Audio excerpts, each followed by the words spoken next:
What brings you here? Oh, booyah!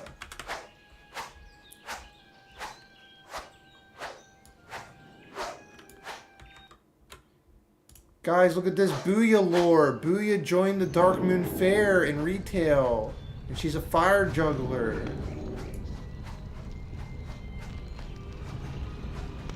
She's good. Cool. Elun Adore. Ishnu Allah. Hello.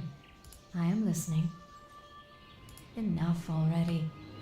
That's amazing. Have you nothing better to do? Be gone. Ishnu Dal Diel. I wanted to get a screenshot with Booyah.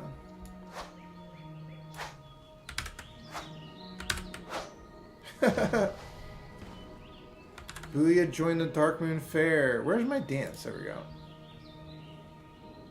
That's very cool. Oh, she bowed.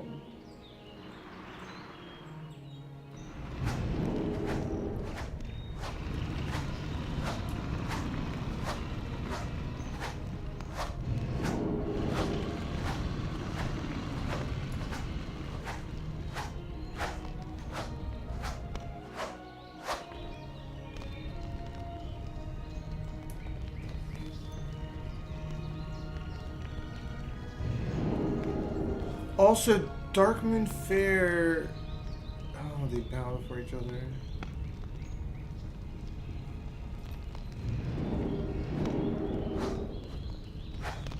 Lore. Can I help you? All right, I don't really. One second. Let me just. Hey.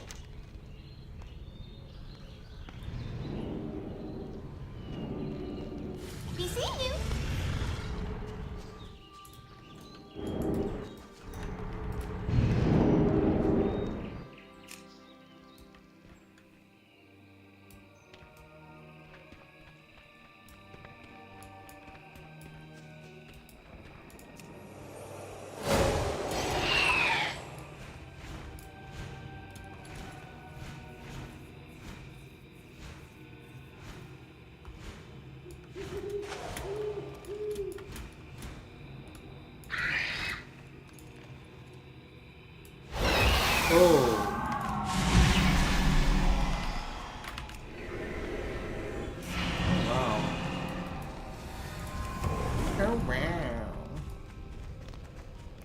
Dark Moon Fair.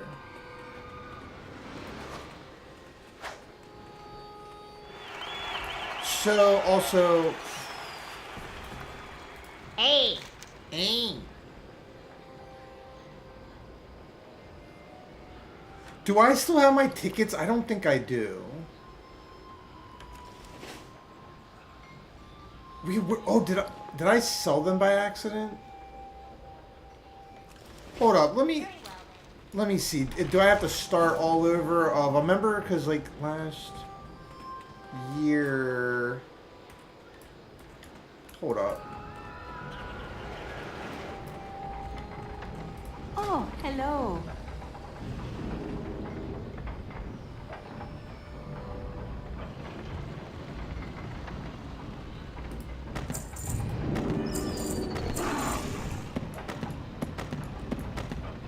May your days with joy.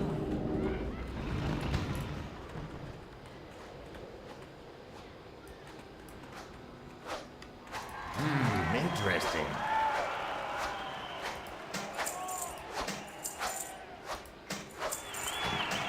Glad I could help.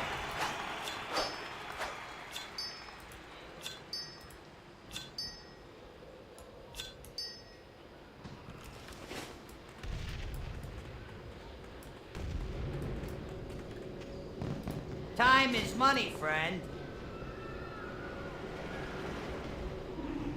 There it is. So we have 60. See, we left off last year with 60.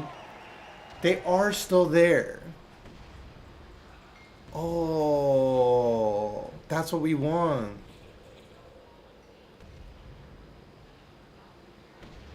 All right, let's see what we can do. Be good. Be good. So these are game tokens, ride ticket book. Alright, I like sort of remember and I also sort of forget. This is one of the games. Here there. Watch your Just back. hop in. Alright, Q and E. What are you supposed to do? I can't remember.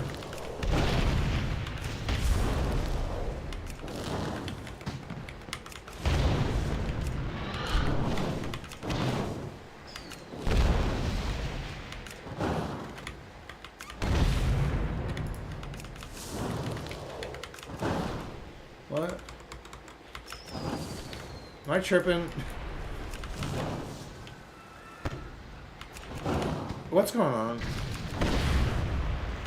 Cause yeah, I felt like some of them weren't working. Okay, all good. Oh.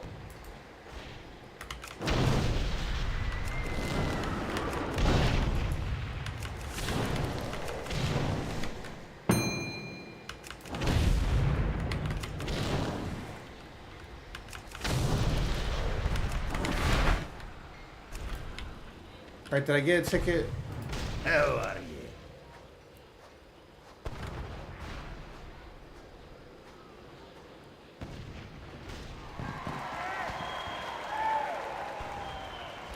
You got my attention.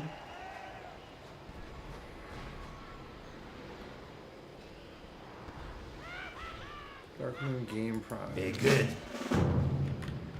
Talk to me. What's on your mind? Off with you. Interest you on a pint? Watch your back.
Alright, so did we win? You got my attention.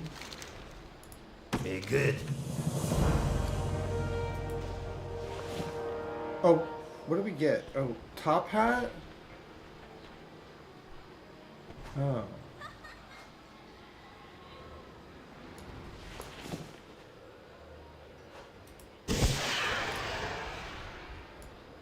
Cool. Let me see, did that give me a ticket? It's hard to know what gives you... Ah, potential customer. Yeah, we got one. So can you Have just a good one. keep redoing it? And what do we need, 80?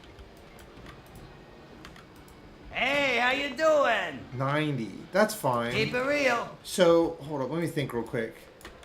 Alright, let me like and subscribe for the Dark Moon Fair, baby. Hey, Booyah, join the Dark Moon Fair. Alright, stopping the clip. That's cool. It's magical.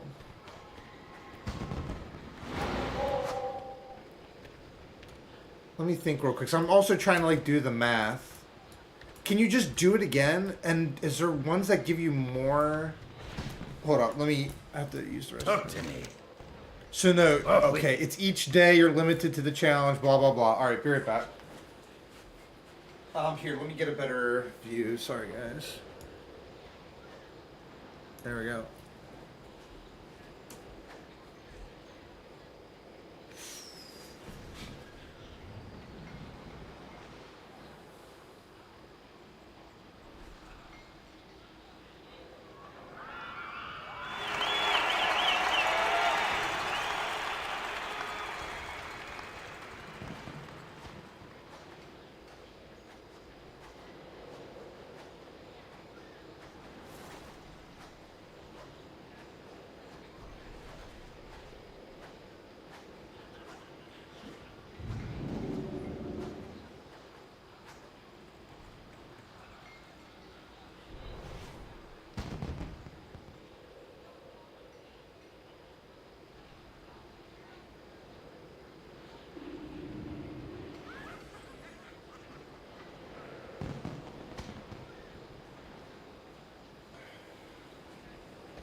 It's magical. So I'm surprised they give you so little tickets for. But okay, so what else gives tickets? I can't. Pet Tamer. I remember that one racing game. Let me.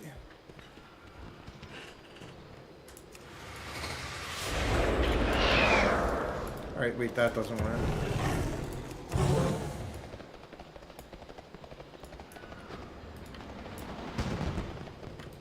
How are you? You need something? Have a good one. What can I do for you?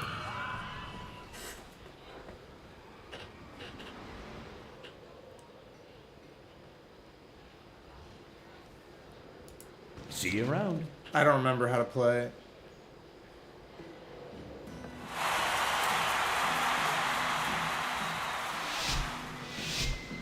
QFE. Oh, I was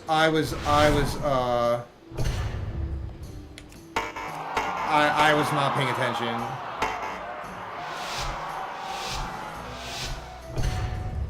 Purple, yellow, blue. Purple, yellow, blue.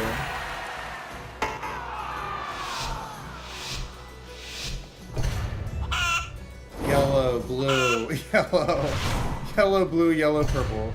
Yellow, blue, yellow, purple.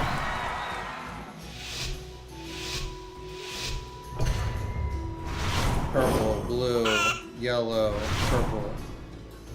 Purple, blue, yellow, purple.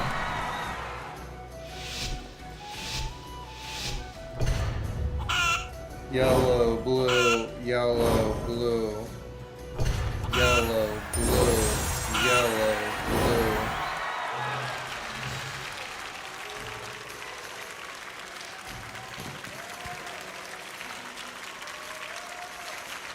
I also need to put another layer on. It's pretty cold. Did we win? What do you have to do to Hello. win?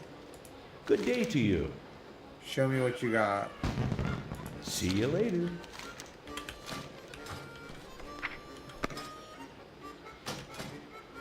Dude. Alright, hold up. Quest log, right? L.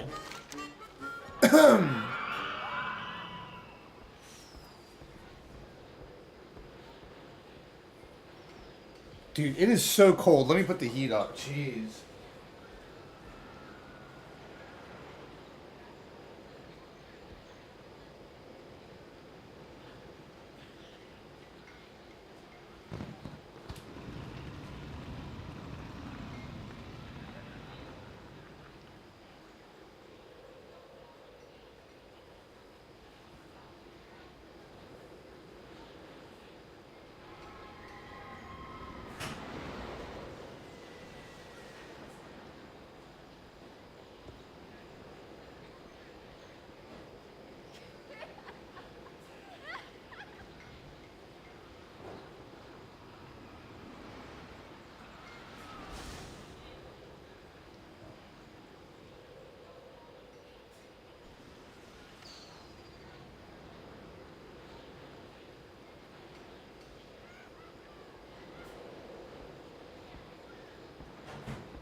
Dude, it is so cold today.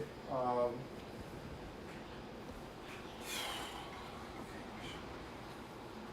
and also, I need to make sure I don't lose track of time. Alright, we're good. So what the heck?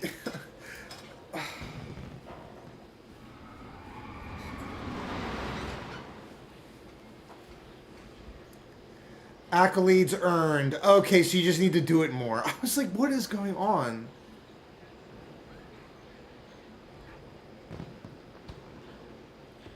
Dude, I'm actually so confused. Quest.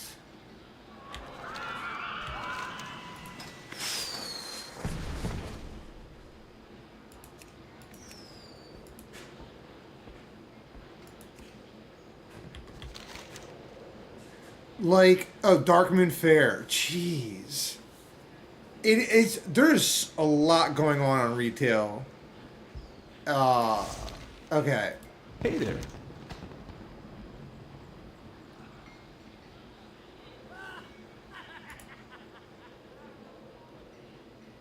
Safe travels.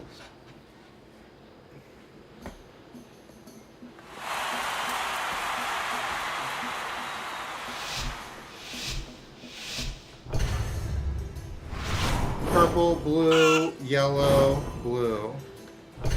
Purple, blue, yellow, blue.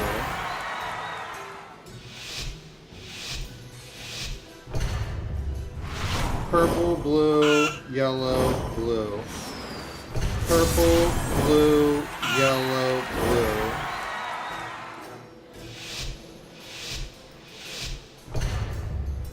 Purple, blue, yellow, blue.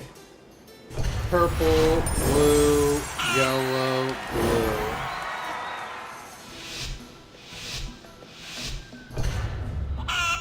Yellow, purple, yellow, purple. Yellow, purple, yellow, purple.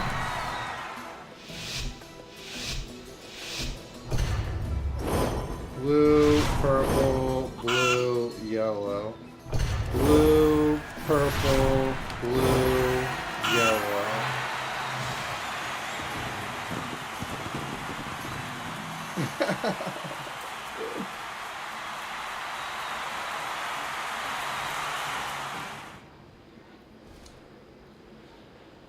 How are you?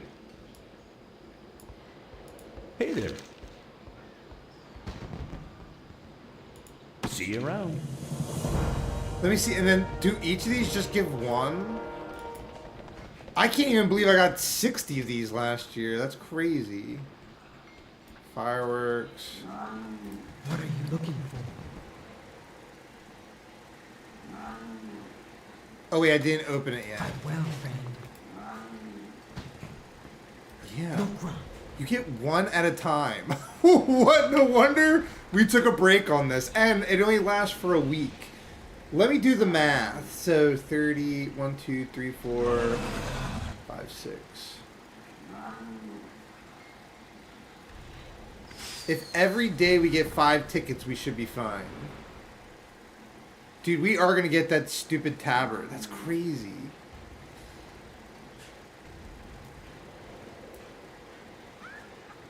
Go with on.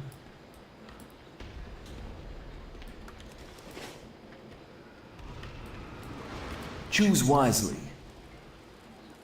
Alright, let's not accidentally Farewell. spend... How are you? They good? Yo! 90.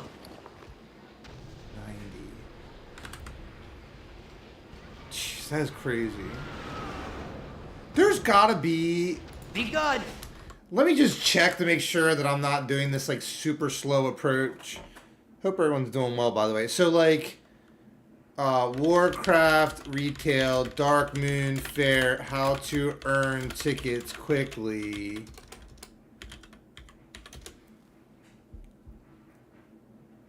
Buy 100 Dark Moon Dagger malls. Adults gonna travel to the island and buy the features right from for a one-time quest yielding 100 tickets. Repeat this crossbow. What?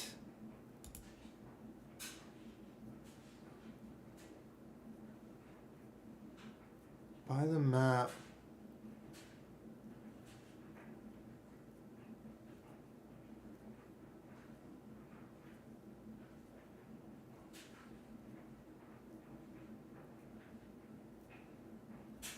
Each profession, fishing and cooking, has a quest on the island rewarding 3 to 4 tickets and skill points.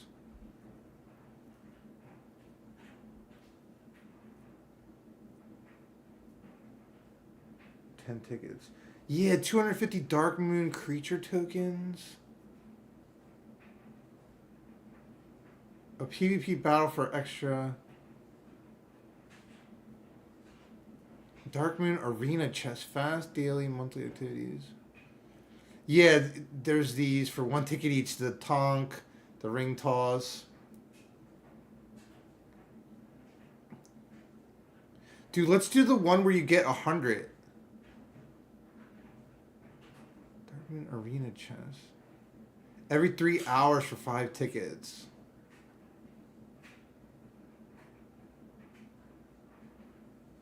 I don't know what that is, but I can't believe I didn't check this last year. So, let me see.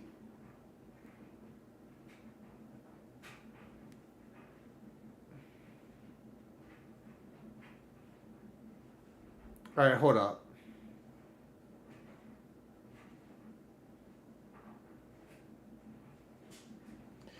Dark Moon Dagger Malls. Dark Moon Dagger Malls. All right, let's see if we can figure this out. Hold up.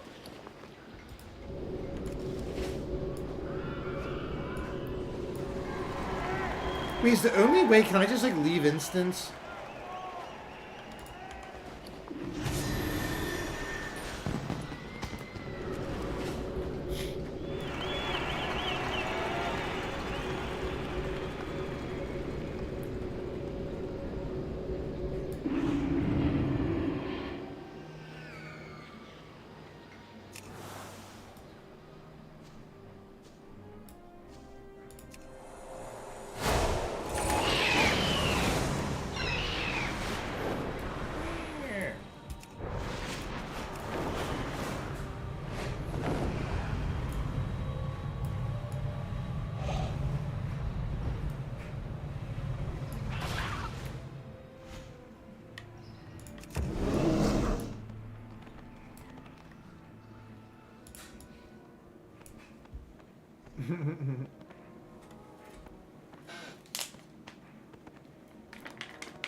Oh no, so let's not lose track of time. I'm in one of those days where I'm kind of like zoning out a lot. Oh wait, is it starting? 5 minutes.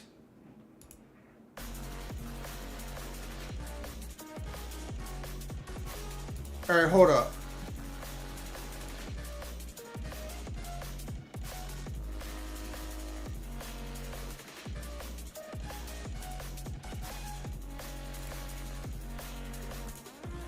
Hold up. We're gonna be big chilling again today, guys. It is what it is.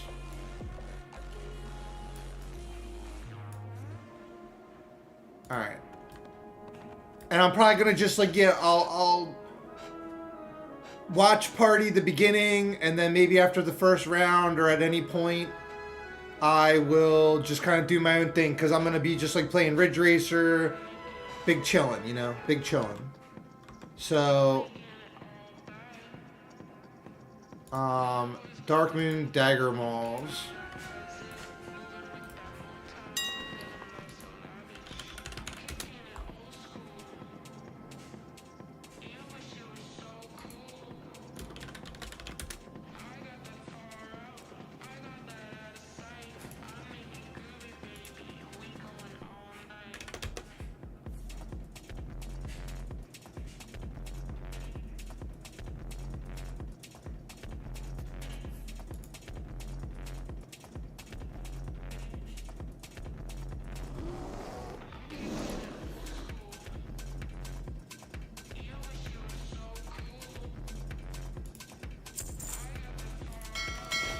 Cool.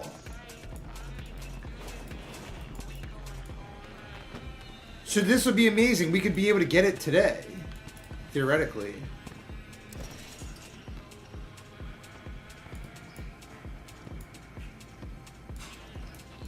It says it'll take 5 minutes, and I don't want to miss the Valorant stuff. But we have what we need now.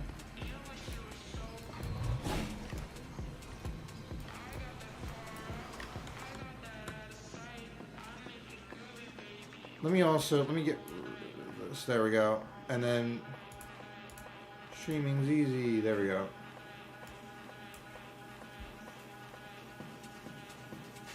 I'm on the southern docks.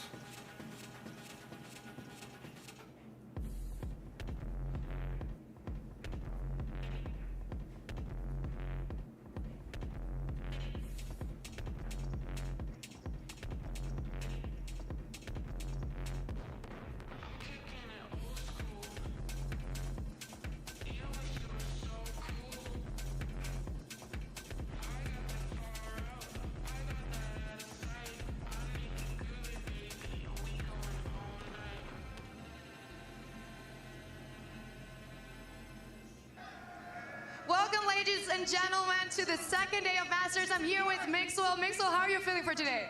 I'm feeling amazing. Today is a great day. G2 against PRX for the first match. It's going to be insane.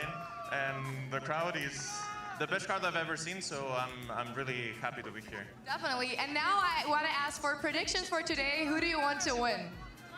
I have PRX 2-0 in my predictions, but I like G2 a lot. So it's a hard one. Well, the crowd's going crazy. Chicos! Hey!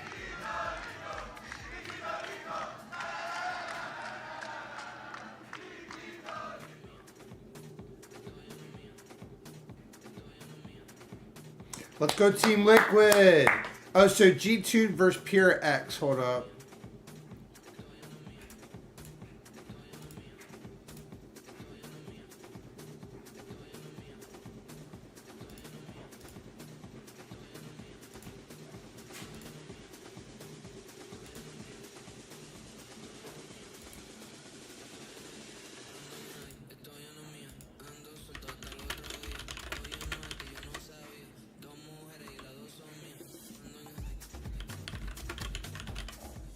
Oh wait, it's starting with crap. Images that may affect viewers who are susceptible to photosensitive epilepsy or other photosensitivities. Viewer discretion is advised.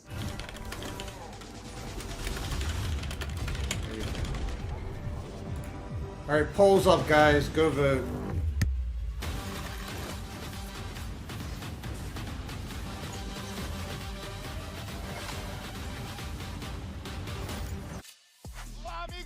And today we'll get our first look at 4 more teams, including both of last year's Masters winners. Hola everyone and welcome to day número 2 of Masters Santiago, coming at you live from Espacio Riesgo in Santiago, Chile. I'm Golden Boy here at the desk yet again with my boys. We got Wyatt and Sideshow. The fellas desk. The fellas are here. The fellas desk. The fellas are here. We're about to pop off because this crowd has been electric.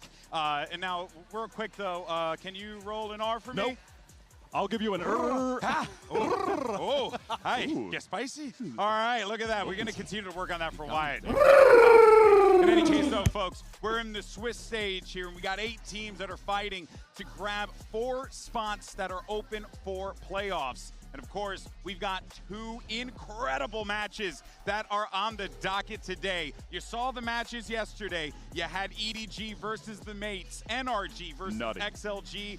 Great games. If you're an NRG fan, you were happy with that performance. XLG fans. I don't even want to think about it. Wyatt, we'll talk about that later, mister. This is our top 3, but Sideshow got the credit for it on Reddit. In any case, though, of course, we have G2 taking on Paper Rex for the 5th time that they're meeting on the global stage. I swear I didn't plan this. I mean, okay, listen, I was the one who drew it. I did not do this. You set this up with, we have 2 of the Masters winners of last year here, 2 of the best Pacific teams of all time. We also have perhaps the best team of all time to never win an international that's trophy. right. Still in the hunt. Elusive for one of the best, most consistent cores that we have for years. One of the best IGLs in Valorant. It's just such a good way to open the day, man. It's just that you could sense Doesn't the get better. excitement in here already. This, tingling. this feels Are you like a tingling? heavyweight fight, and we're tingling. We're very much tingling.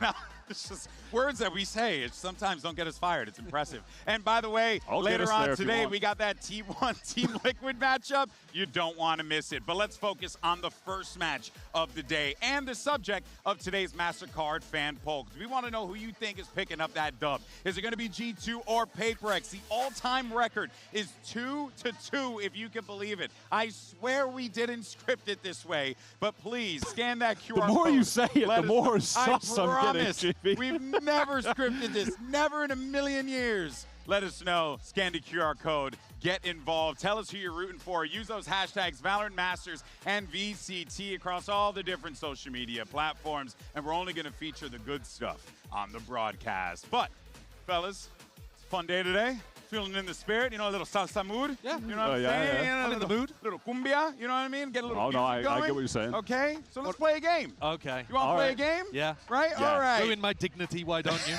This game is called Say It Out Loud. And it's one that's probably going to make us look really dumb, which, by the way, isn't like all that hard.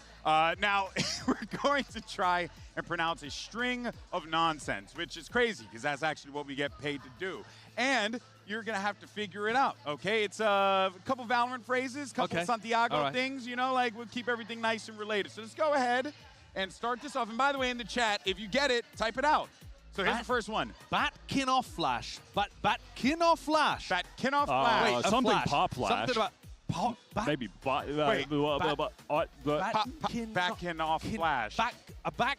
Backing off from a flash. Backing off flash. Maybe Backing off flash. Say it in a Scottish accent, GB, and maybe we'll get it. Backing off flash. Backing off flash, lad. What is this one? I don't know this one. In rehearsal, I was so good, and now Yep. I'm bad. Backing of flash. He's sweating under the pressure. I mean, I'm I always say as sweating. I've given no assistance to that. Back in a flash. Oh, that's Wow. a waylay line. I didn't even know that was a voice line. Wow. I don't know. Fake fan, both of you. I don't play When did waylay. she say that? Okay. I don't know. I play Cypher. Yeah. Okay. If we get a excuses I'm Cypher hearing. line. Let's go for the next one. Okay, here we are. Shy Doors Graveling. Shy Doors Graveling. Shy doors graveling. I mean, there is a word already in English called graveling. Why do we need a space Shy between doors. gravel Shy and ling? Doors Graveling. Shy Doors Graveling. Shy doors graveling. I'm perplexed. Shy doors. What the hell? Graveling. Graveling? Doors that are shy. Shy doors. Graveling. What, Josh, when I told you earlier that I needed +2 intelligence on my skill tree Yeah, as a human, dude. it's +4, maybe +5. Wow. Shy doors. Okay, so just so you know, I think our producer Alex is actually trying to sabotage The ones us. in rehearsal were way easier. There are people screaming in the chat right now at how stupid we are, by the way. Yeah, which, you know, I think they were probably doing that anyway. Shadows Traveling. Oh. Shadows Traveling. Shadows Traveling. Ah, Shy doors. Dang, Shy Doors. Shy Doors. Shy Doors? I don't know if I take Shy Doors. I don't know if I send it back. I blame the production on that one, I blame honestly. Alex. Alex is your fault. All right, next up. Number 3, because we're really bad at this. Sane T-Logno. No. Sane T-Logno. Sane T-Logno. Santiago. Santiago. That's got to be Santiago. Yeah, we did it. Okay. Yes. We did it. We got one of them. Oh, we're not that stupid. Yes, we got one of 3. I mean, still the a fail. three dumbest by people you percentage. know going, yay, we're not that dumb. Honestly, guys, I'm just going to say it. We nailed it. That's my thing. I'm going to just hang with that. All right, folks. Well, Keep hoping, buddy. I will. And as you can tell, I'm already sweating under the pressure. But folks, we're going to keep it simple here because Masters always delivers on fun matches.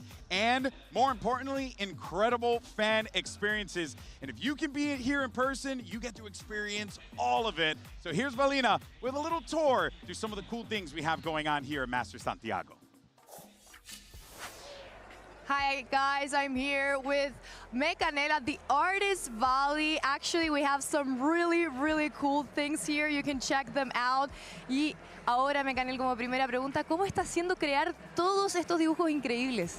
Wow, mira, para mí igual es un sueño. Yo personalmente soy muy fan de Rito, entonces poder ya crear un poco de mi arte, que lo tomen en cuenta para esta instancia, para mí es súper bonito. Es como un premio, la verdad. Entonces, poder esforzarme en sacar algo diferente, igual tratando de usarlo igual con mi estilo de manga, muy bacán, es muy bonito. Personalmente, yo me siento muy realizado estando acá ya. Definitivamente. So I asked him how it was for him just creating this type of content for Valorant, and he says he's actually a really, really big fan of Riot, and so that he can like put his work in, he just can show the people like the different type of work he can do too, like for example some manga design or like manga more like painting. It's actually has been amazing, and also that they contemplated him to be here in the Artist Alley. It's absolutely amazing. Muchas gracias por la entrevista. Espero que esté súper bien y que vendas muchos dibujitos. That's it for us, guys. Thank you very much. Back to you.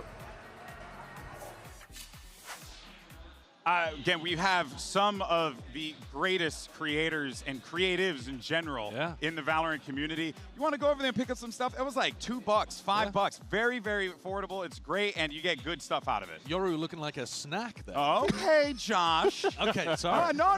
Listen, I'm not going to yuck your yum. Okay. All right. It's a Yoru meta in multiple ways. Oh, heavens me. All right, let's go ahead and dive into our first match of the day. We got G2 Esports going up against PRX. Now, as I mentioned previously, they're 2-2. This is it.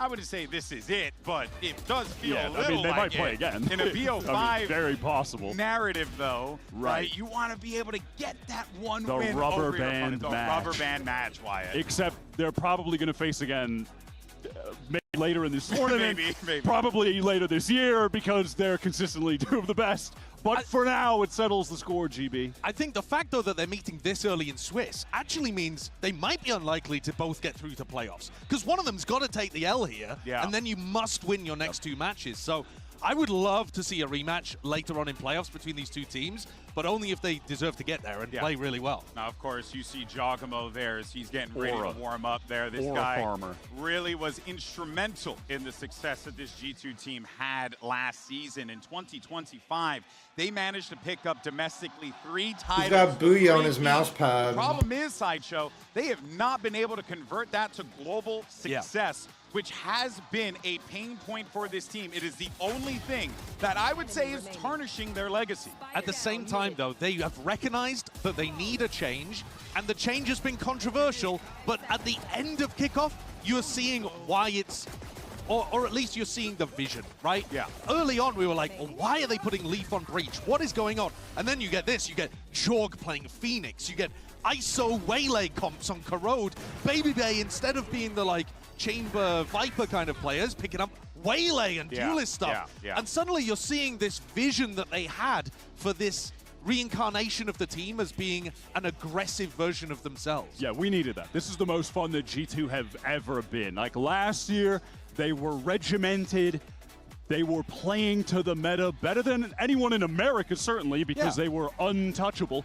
But at times, it also made them a prescription for insomnia. G2 VODs were sometimes a slog because they were just so by the book. And now they are, I think, the most fun team coming out of America's. Their last couple matches since losing to Furia in the upper bracket have been awesome. But I think you can attest that to those two guys right there. Baby Bay, Giacomo really coming alive for this squad and showing what they can do with this You mentioned creativity. Jaw last year. I think now, with the way the team is structured, he's set up to be better this year in this double duelist system, where he's been able to play the duelist that he excels on, like Neon, where his movement is just out of this world. He's not in Yoru prison anymore. Yeah. And they needed to do that because Sideshow, there was a very clear issue going on with the ideation process of what they wanted to do. You know that Josh RT is a very structured coach, as you had mentioned. So it does kind of lead you to believe like they just needed to feel a bit more agency to kind of go out there and be a little bit more themselves and kind of feed into this meta, right? Well, I think when you are talking about that part, the agency, it's really crucial that you get Baby Bay, the new kind of energy guy in the team. Yes. And Valin for his ideas on the IGL, working together in tandem, because this is a really weird new style for the team, and those guys are underpinning It requires the mental side. selflessness as well, which I think Certainly. is very important. And when you're talking about Baby Bay, who's just, I mean, vibing out right now on stage, but when you're talking about him too, and you reference G2 of last year, this was never a team that had a dedicated AWPer. Yeah. Really, ever. And now they have a top-tier AWPer. That That's is an just excellent another layer on their team. That is actually an excellent point. We're going to dive Thank into you. all that stuff, though. That's why they pay me, GB. I know. I mean, Money. don't get me wrong, though. We will fire you. Now, send it over to Jen Lee. She had an opportunity to catch up with Valen ahead of the matchup. Wait. He's fired.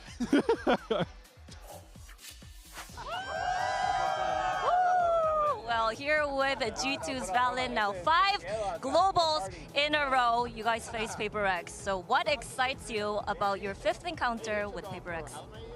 I think they're one of the best teams in the world, and they play a very unique style of Valorant. But as everyone knows, we're kind of on that same wavelength now, so it's going to be a battle of 2 people just running it down. It's going to be electric, and it's very fitting for the crowd we have here. They're all so loud and so excited for Valorant. Out of every international I've been to, I've never seen fans like this, so I have goosebumps just waiting to go and play. I'm trying to stay very focused, but I'm just so excited. Okay, thank you and good luck today. Thank you. G2. PRX. All right. I mean, the hype is there. You can see it now. Wyatt, you were talking, before we fired you, you were talking about... I'm back? You're back now, by the way. I got word from production. You're back in. Good. And we were talking about Baby Bay, and I want to bring the conversation back over to him because you were mentioning how this team was lacking that opping presence. I think there is a lot to say about Baby Bay. First, you can reflect on him coming in as a sub last year, and he was just straight filling the roles that were always intended to be for Leaf's return. He was playing a lot of Viper, an agent that he was never playing in the past. He was a duelist when he was on FaZe, competing seriously in the first few years of Valorant. But now, this year, he's flourishing being back on that duelist, especially in the last few games. Switching to the Waylay instead of Jaw, he has looked like a natural fit. Being the primary AWPer for the team, he has been out-AWPing everyone in Americas. And something I want to point, because obviously, I think for all the viewers at home, it's no surprise, we all have a relationship with Baby Bay, considering he was a colleague of ours. We worked with him, which is an absurd thing that even happened to begin with. But the reason why I'm mentioning that is because it's easy to come in and be like, oh, this guy is like really just, we're really rooting for him. But no, he's showing his impact, but he's also showing his desire to just, he knows this is an older guy who really just wants to give himself that one big opportunity again. It sounds gotta funny. mention he's old. No, Someone's got to do it. Hey, listen, as the old guy on the desk, I'm okay mentioning it, but I mention only because he sees this as an opportunity to just be a selfless vehicle for this team. Just give them what they need in order for them to prosper, Sideshow. Yeah, and he's also actually been able to improve at an unbelievably strong rate. He's picking up a range of different duelist picks. And that's the absurd part, too. Yeah. The improvement is dramatic, and from what we saw towards the end of kickoff, his duelist play, especially on the Waylay, he was getting to grips with that really quickly, and the opping is fierce. There is a moment that stands out for me as well that really displays who he is in this team as a personality. It was after their Furia loss. They go down to the middle bracket. They're going up against Cloud9. They start on Corrode down 7-1. They looked totally out of it. C9 were running it down on them. And then Baby Bay got a 4K on ISO. Gets out of his seat. He's hyping everybody up, and suddenly the switch flipped, and they were the ones playing with all of the pace for the rest of that half. They dominate C9 the rest of the game, and from there, they qualify flawless. Not one map dropped after that moment. That's also what he brings to the squad. It really is this energy, right, that G2 was lacking for a little while, right? And they needed that. And they had some players that were finding those moments. We thought Jogamo was going to be that person for the team. But no, you just needed something that was even more boisterous. And that is exactly how he fills in there. But, of course, with Baby Bay and Jogamo running it down, doing the thing that they've been doing recently, I did have an opportunity to catch up with Josh RT earlier in kickoff to ask him about the inspiration for how this came about, and he had something very interesting to say.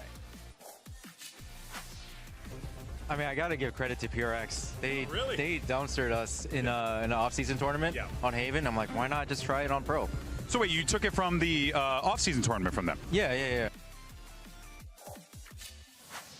Now, that was when he was talking about compositions. Obviously, there's double duelists that we're talking about here, Wyatt. But the team he took it from is the team that they're going to be playing today. And that was talking about Pearl. They also took Paper X's Haven comp that Paper X are undefeated on, ran that, destroyed NRG, and their Corrode comp they took from a Challengers team in America. Are they trying to out WW Gaming? Yeah. This whole day is going to be W Gaming. And like, I love all that four for of the us. teams that we have compared to yesterday are going to be playing that aggressive double duelist style, running at each other.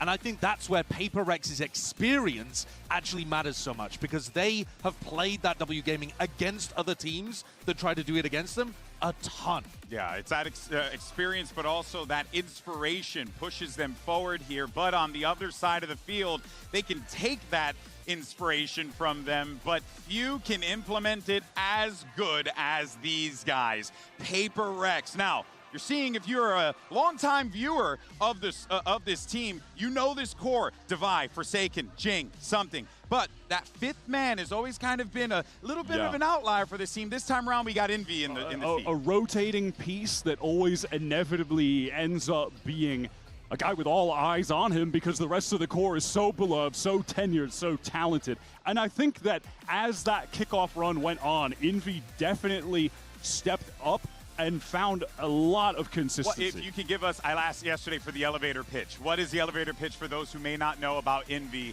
and what he brings to the table, as opposed to, say, Patman? Okay, super talented player who's been around for a long time, who has fit into the team as a one-to-one replacement, essentially, who's just got, in my opinion, insane firepower. Yeah. So he's going to be there, he's going to be reliable, and he's going to be absolutely popping And heads. he's going to have to fill some big shoes here, because Wyatt, you Consistency see is crazy. This placement track here for them. I mean, outside of these like outliers, these peaks and valleys that kind of pop up here and there. Yeah. I mean, you can just see how good they've been. Yeah, and you know, the From 20 to valleys 25.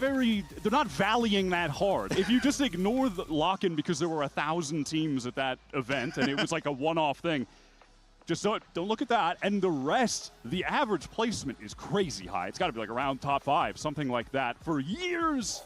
And I think what's great about Paper X is they reinvent themselves every now and then, don't they? And that was the journey that they went on across kickoff.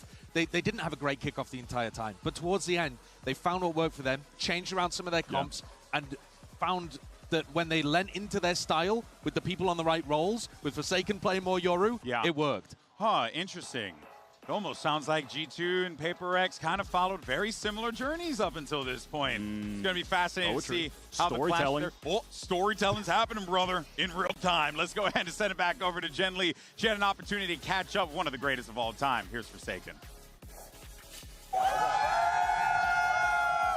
Here with Forsaken of Paper X. Now, first off, Forsaken, do you know what SMEEK means? No, what is that? Oh, it's a word popularized by G2's Baby Bay back in early 2021. Basically means running it down. So that's why people call him the original W gamer. What do you think about going up against him today? First of all, who is Baby Bay? And I don't even know what the hell is Merc means. So. Okay, well. It means you guys the OG, I think we are the OG. Okay. It's going to be the battle to see who the OG W gamer is. Okay, thank you so much and good luck. You gotta love Forsaken. Well, let's keep the conversation going about this guy, because what we're gonna be seeing here is another clash of IGLs, but this is actually a very different situation for both players on each side, because at kickoff, we found these teams really relying on the IGLs, but in different ways, Sideshow. Well, I mean, also just in terms of the fragging, like, sure, it was more to do with putting Forsaken on roles where he could get more aggressive. The Yoru played Veto for the first time, dominated. Of course he was But good. both of them, the actual impact they got from rifling was bonkers across kickoff. The numbers they were putting up between them were disgusting. That first Valen highlight was the Brim on Bind, which I think is an agent in a map that he typically does put up numbers on, but the rest of the series, Astra all the time, and just playing phenomenal late rounds after you have Baby Bay and Jaw cracking those sights open.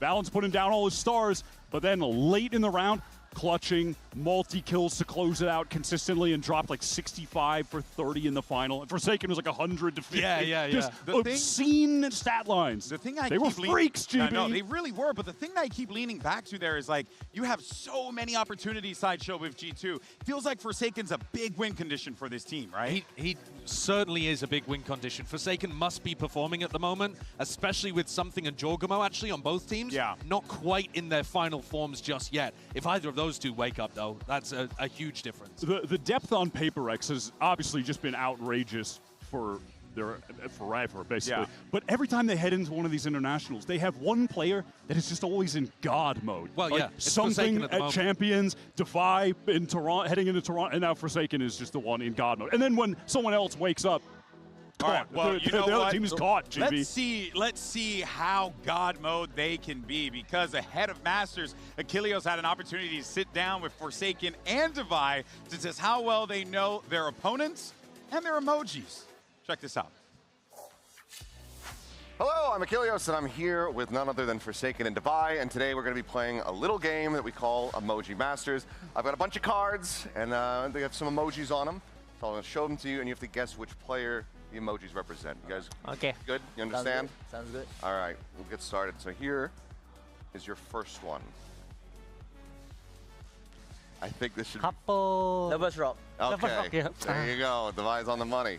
Okay. How about your next one? Kuala Lumpur. There you go. Defy's carrying you, dude. This is just like an international. What's going on here? Wait. Glass. Can we skip first? What is this? Cocktail? What kind of cocktail? I have no idea. Wine. Wait, no, it's not. Not wait. I don't know. Okay, Martine. He's a player on Gentlemates. Martine. Oh, Martin? Yes, Martine. So it's Oh. Martini minus the E sound at the Oh, end, it's so Martine. Wait. Getting down to the wire here. Cloud. Mm-hmm. Cloud Y. There's a cloud. You're getting on the right track. There's a cloud. There's a Y. Then there's a what is that? I have no idea the first one. What is it called again? Think like pollution. Huh? I have no idea. Dude. Cloud. No? I have no idea. I think you'll kick yourself. Smoggy. Smoke. Smoke. Yeah. Okay. Wait. You got 3 more. Snorkeling. Snorkeling, goggle. Snorkeling. I don't know. Come on. Are we slow? What else? Like what else would you maybe call this instead of snorkeling? Diving. Yeah. Dive. What kind of diving? What? Diving. Wait. Dive. Wait. Dive. Why am I thinking too Come on, hard? guys. Why am I thinking What too kind hard of now? diving? What kind of diving would you do if you're on vacation? Maybe have an air tank and you're going under the water. What would one call that? Swim. No. Diving, right? It's diving. He's on an NRG. Wait. Tahu ba? Nggak tahu sih. Energy no. Mada. We are so dumb, man. Bro. It's scuba diving. Bro. Oh, scuba diving. Bro.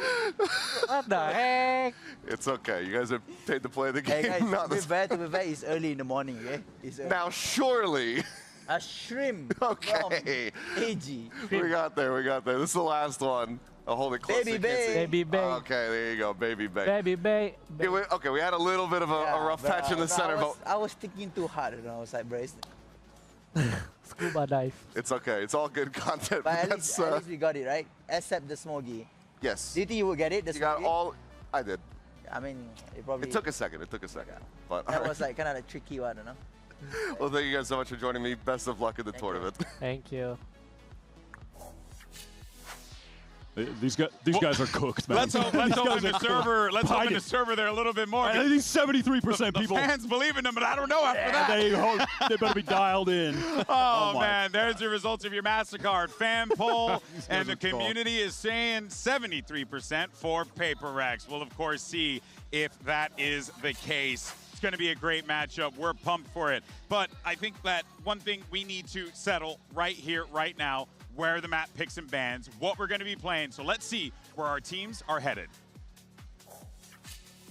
Okay, so we are starting map selection for G2 against PRX. Because G2 is the better seeded team, they start choosing to be Team A or Team B. We'll be Team B. G2, Team B. So PRX will be Team A. PRX starts banning a map. Ban Abyss. Ban Abyss. The ban for G2. Ban Haven. Ban Haven.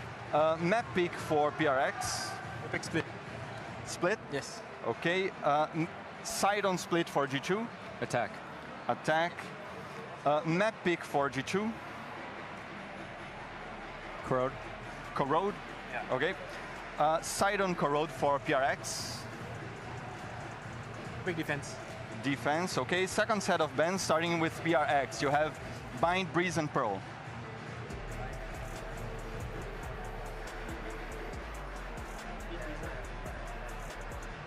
Rempo. Sorry? Rempo. Pearl, okay. Last ban for G2, it's Bind or Breeze. Ban Bind. Ban Bind. So Breeze is the decider. Side on Breeze for PRX. Okay. Starting side. We go attack. Attack. Okay, that's it. Good luck, have fun. Thank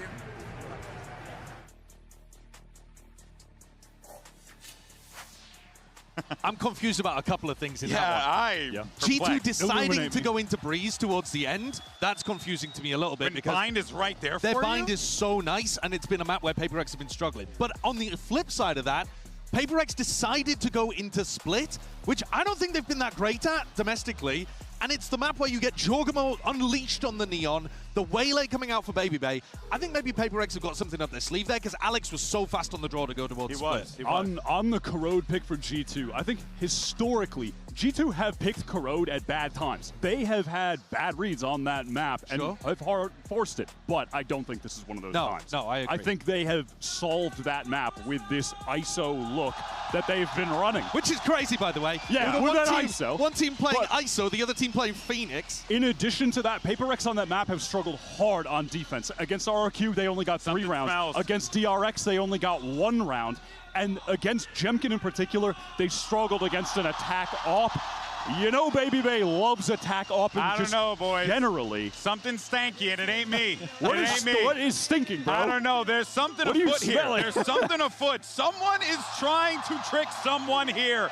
We are ready for one hell of a matchup. Clearly our coaches are playing mind games with one another. Clearly these two teams know each other better than they might know themselves. But as we get ready for this one, we got G2 and PaperX ready to take the stage once again. Day 2 of Masters Santiago starts right now.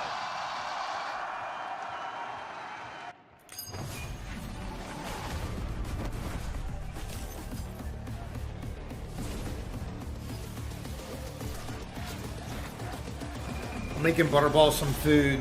Hope everyone's doing well.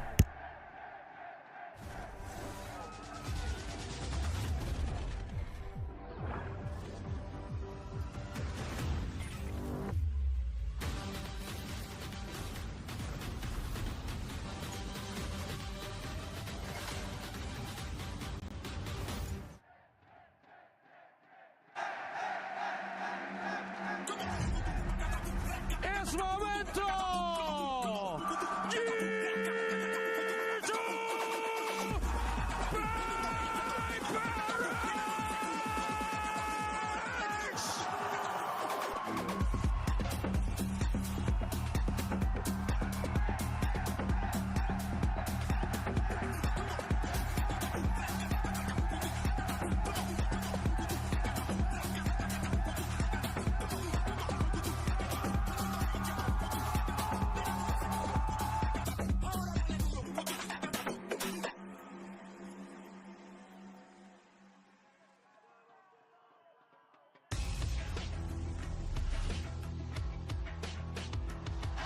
Folks, I cannot stress enough as these two juggernauts made their way out to the stage. The ground here in Espacio Riesgo was shaking. The absolute energy in this building is palpable, and we are about to witness the run back of BO5 right now to settle in this juncture in the tournament. Who is better, PaperX or G2? PRX were once the team that were struggling to find that international trophy. It eluded them for so long, but last year they captured it at Toronto. Finally and now happened. It's G2, one of the greatest teams of all time to not have a global win, still in the hunt. There were a lot of predictions coming into this event, and a lot of folks are very big on this G2 esports team, despite them being in this lower seed. Yep.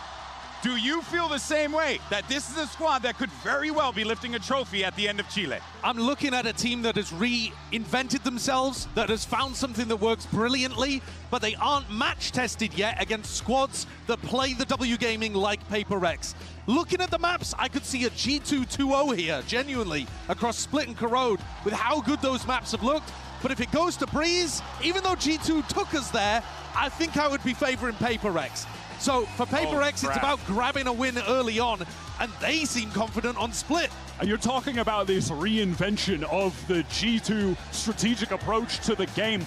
They've only had a couple matches playing that way, and on top of that, Josh said they just cracked the code on it. Yes. They've wanted to be that team in the past, but they just couldn't figure out how to do it.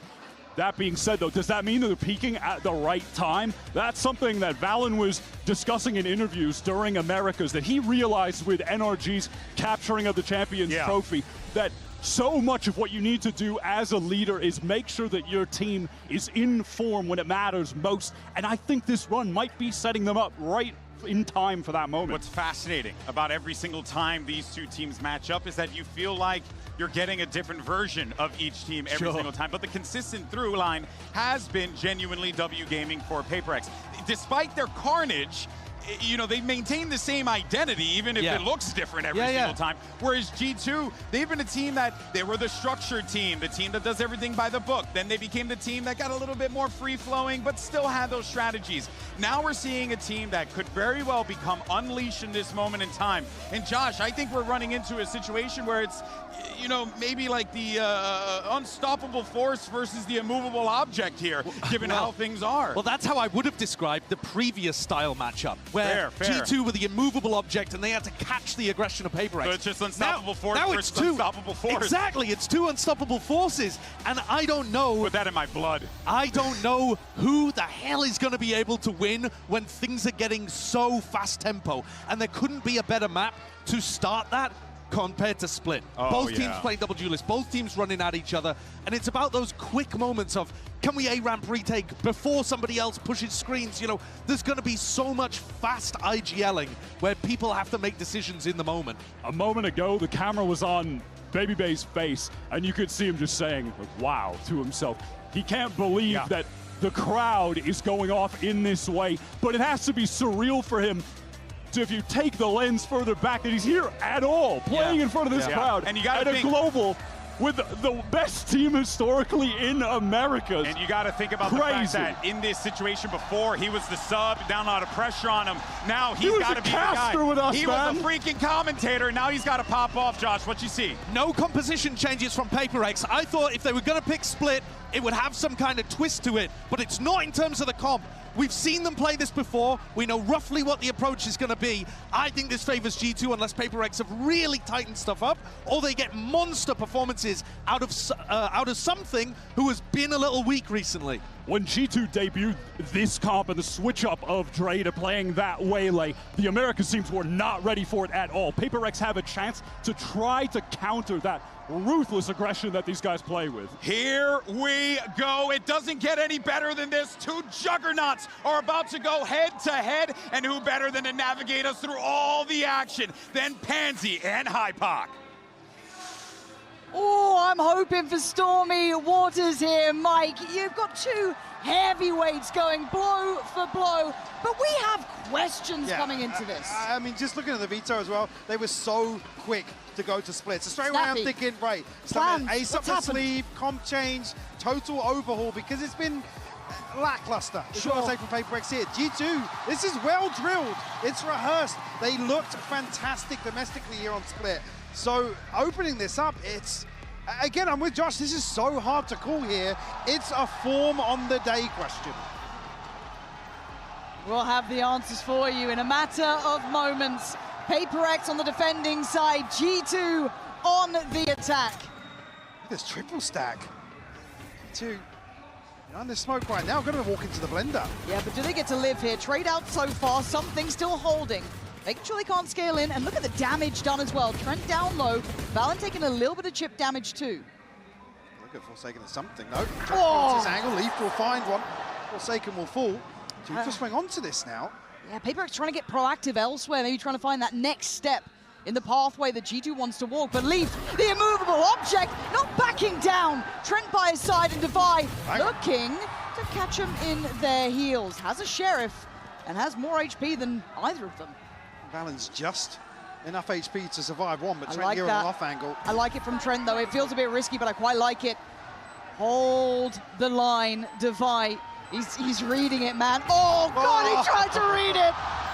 But the book gets shot on his face with 3 kills from Trent and the first in G2's hands. You can see PRX anticipating this B hit on the pistol. Some good chip damage, yes, but it's Leaf to throw them completely off balance here. Catching Forsaken, drifting back down again. The bait was perfect from Devi, but Trent just sharp with the headshot. Just feels like it's been one of those games where people are hitting shots, man. Like, again, PRX always a hard team to call, right? To predict what they're going to do. And G2, like I said, Forsaken, get a little fruity with a shorty here. All right. Does he get cleared? Gets one. Big trade from Leaf. And most of the threat gets nullified. The rest of the side is PRX. I can't say that anymore. I'm never allowed to say it with this team. 3 bullets, can't connect the one he wanted. So Baby Bay clears sight, and G2 finding security here. None of those threats really amounting to much. They've got the plant, they've caught the flank, and it's all on Jing. Just a classic here. He's accosted an exit or two here, but G2 tucked into sight right now. And pace on the way in, but tempered, composed here, and Valen should be able to clean this up for a 2-0 start here for G2. Already showing pace here. Navigated by G2. They've set a bit of a bar, right? It's no fear. We're going to play our game as well. The game that we kind of liked you guys playing, we applied elsewhere. So, again, like to see this in Leaf being in the early conversation. Scary, man.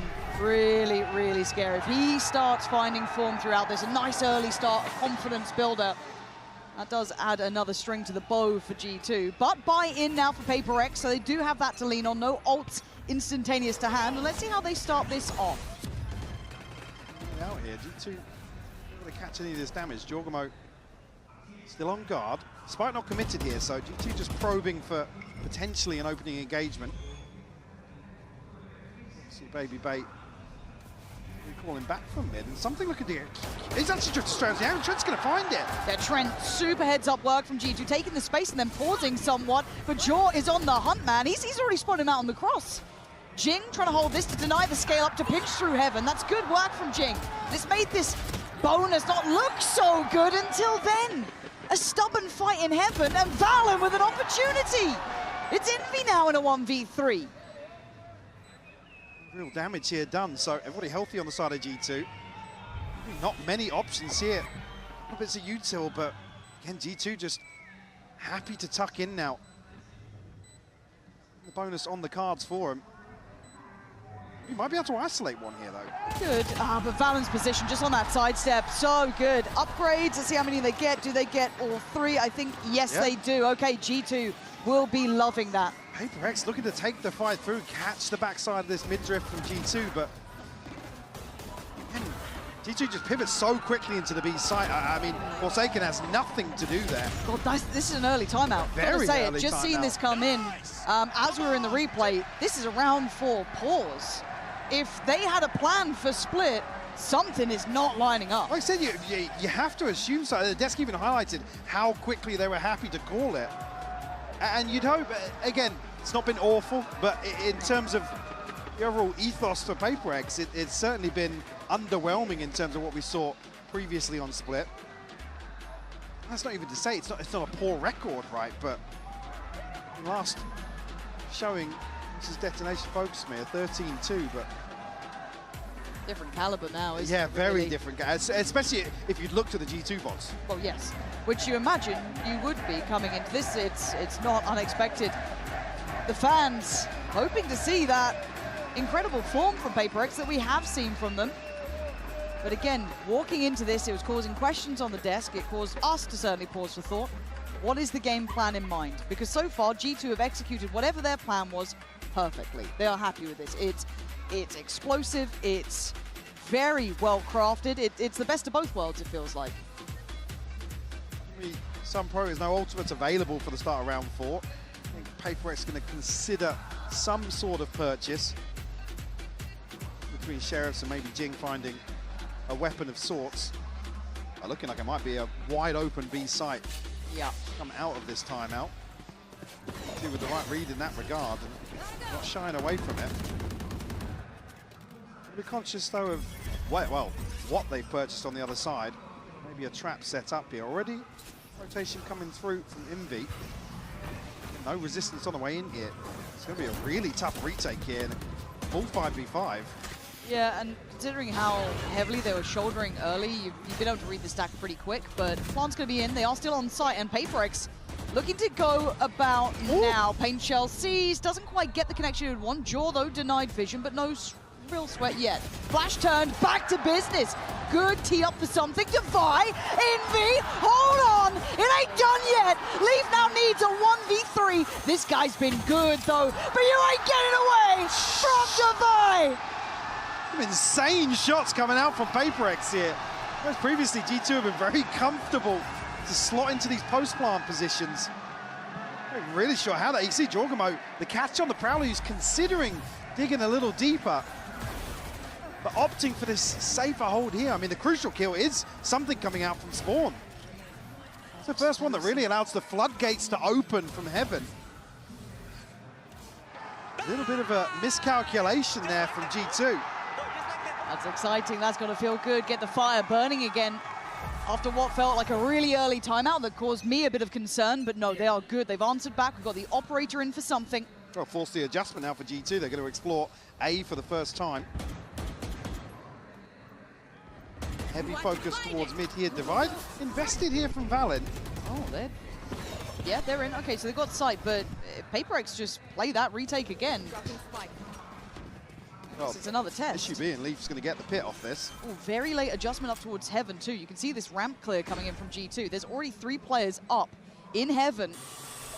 The defending side. Baby Bay going to be waiting, but they're already flooding the site, so can they get to hold on here? Envy's already got Jaw down. Jing's on the hunt, but it's Envy. Got Leaf down. That site now vulnerable. Diffuse already started. How are you meant to fight back in now? I don't think they can stop the Diffuse.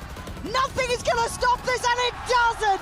PRX again, flexing on how good they can be. They're just so fluid in some of these situations. G2 again caught completely off guard. I mean, not even sure how that first kill comes through from Envy. Walks out. There's the catch onto Leaf. Yeah, Leaf forced into the other side of his pit. But the focus here is obviously the pit to go down, layer towards CT, and they take full Heaven control, but it just doesn't happen.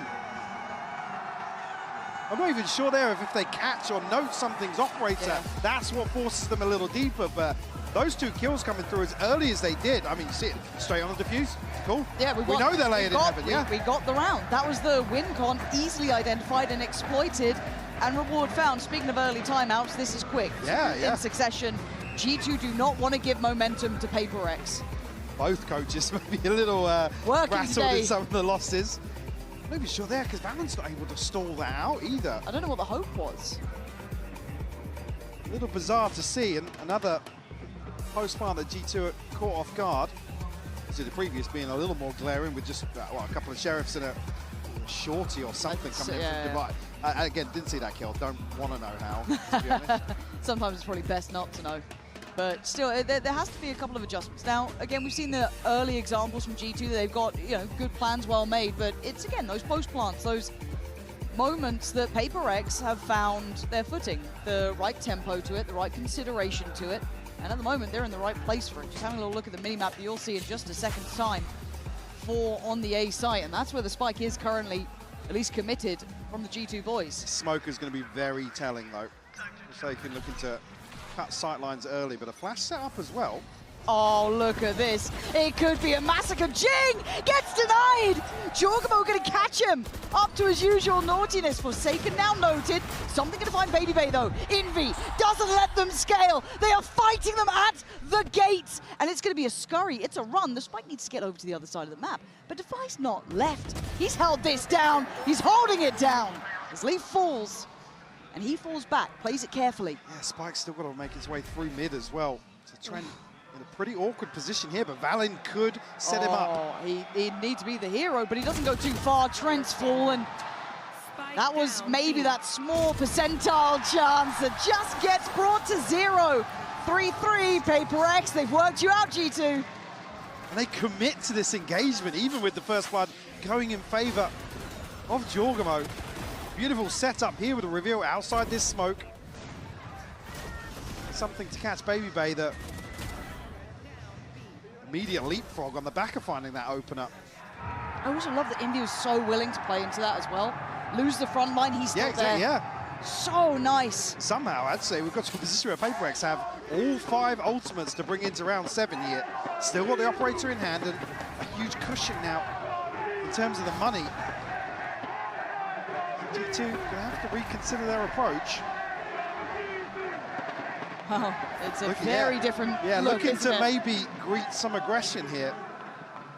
See if they can bring Paper X back to heal. Many teams have tried, and most have absolutely failed. This time, though, Leaf succeeds. Removes something from the extremity. They're going to know Forsaken was nearby.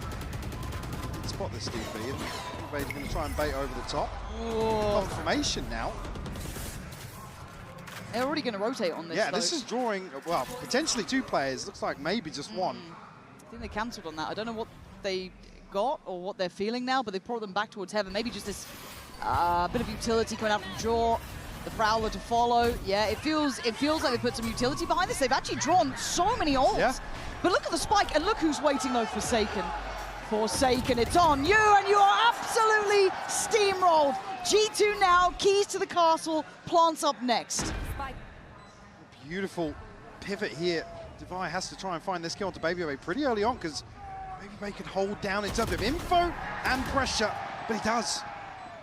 Yeah, this is now not easy, but in the realms of reality.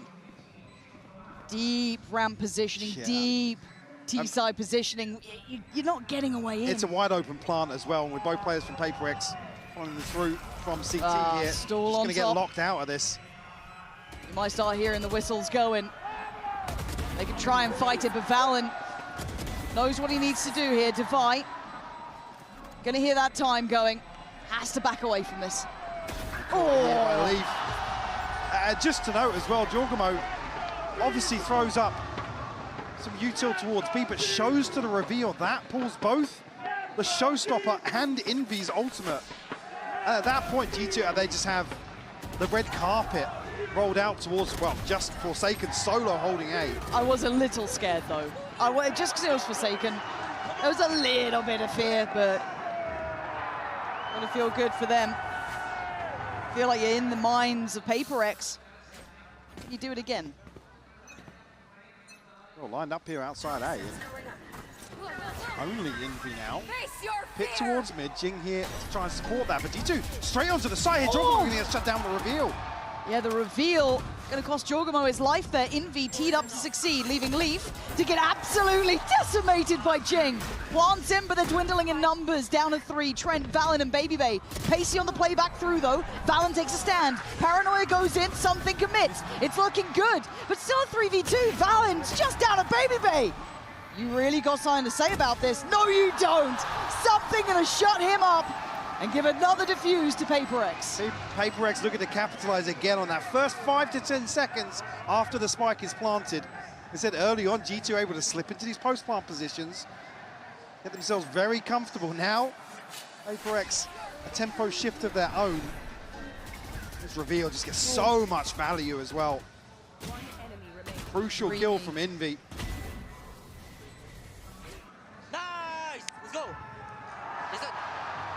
Curious if G2 do look to slow things down a little bit. other than that, it's previously catching something, but not necessarily found many avenues to explore other than all in a sight. Yeah, maybe the buy. shift of focus towards mid here on this purchase. Okay, it's going to be ults as the answer! Oh man, that voice line just gets only a second to play. So now down to the 4v4. Look at PRX already though. So good with that deep line from something towards B main. They can stay posted up on this. Really hard for G2 to waterfall out of heaven. Gap in this smoke though. See the eyes trained, so luckily Ping on the map. G2 don't walk towards it. I think the concern that they could have slipped middle now or maybe through sewer is there, but it's something on this deep line. Rightfully so, there's 3 towards B main right now. Oh, this guy looks locked in on it too. They just seem so unaware. Full confidence from PRX to not back away or surrender on this line. He's actually had another go! And another body drops! Oh, good luck. I don't think Leaf can save you in this one. He's gonna try, but what a shot! I couldn't even see Leaf's head in that.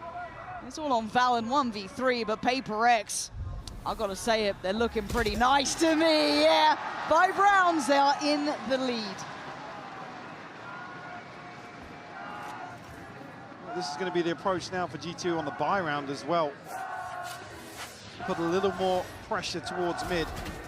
I mean, Jogo just had a real rough go of things to kick this off, sitting at 2 and 9. Desperately trying to create some space, and yeah, I mean, it amounts to a, where is his head there? Yeah, we're taken off. What? Beheaded. Yeah, unfortunately, G2, they're finding these trades, but the purchase not really suiting them there. They can't really scale into heaven. Unfortunately, PRX, it said 3 players stacked towards that side of the map. 3 players stacked again towards middle. They are getting into the right places here. They've got a great read, and Baby Bay eviscerated. PRX laughing at G2's poor imitation as Valen. You gonna show me something? You got an ace. That's the bar. That's what you got to do to find a response here. And look who's in sewer. Yeah, there's no way he's expecting this. Good luck. He's got the gun out. It doesn't make a blind bit of difference. 6-4, man. PRX, they are in the right places, Mike. Their groove now. Smoltwer's starting to come back online for G2. Unfortunately, I mean, the adjustment here is clearly to find some space towards mid. A couple of rounds now, we've seen examples, but PRX is so well equipped. And actually, the response on the other side of the maps as well. How is he mad at this? I mean, he's always pissed about something. True.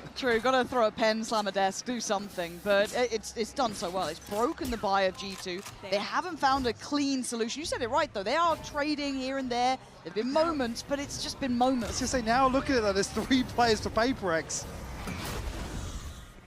To greet this mid push, Baby Bay dancing with death there. Yeah, look, he is a selfless player, and in these rounds, I don't mind him going for something a bit more high risk, I guess. But there's no one else able to scale up behind him on these sort of things. Uh-oh. Oh, you lucky boy. Unfortunately, PRX will get ahead of potentially this drift into B here. TP committed. G2 don't look sure where they want it. No, I mean, they're left guessing now in terms of the rotation timings.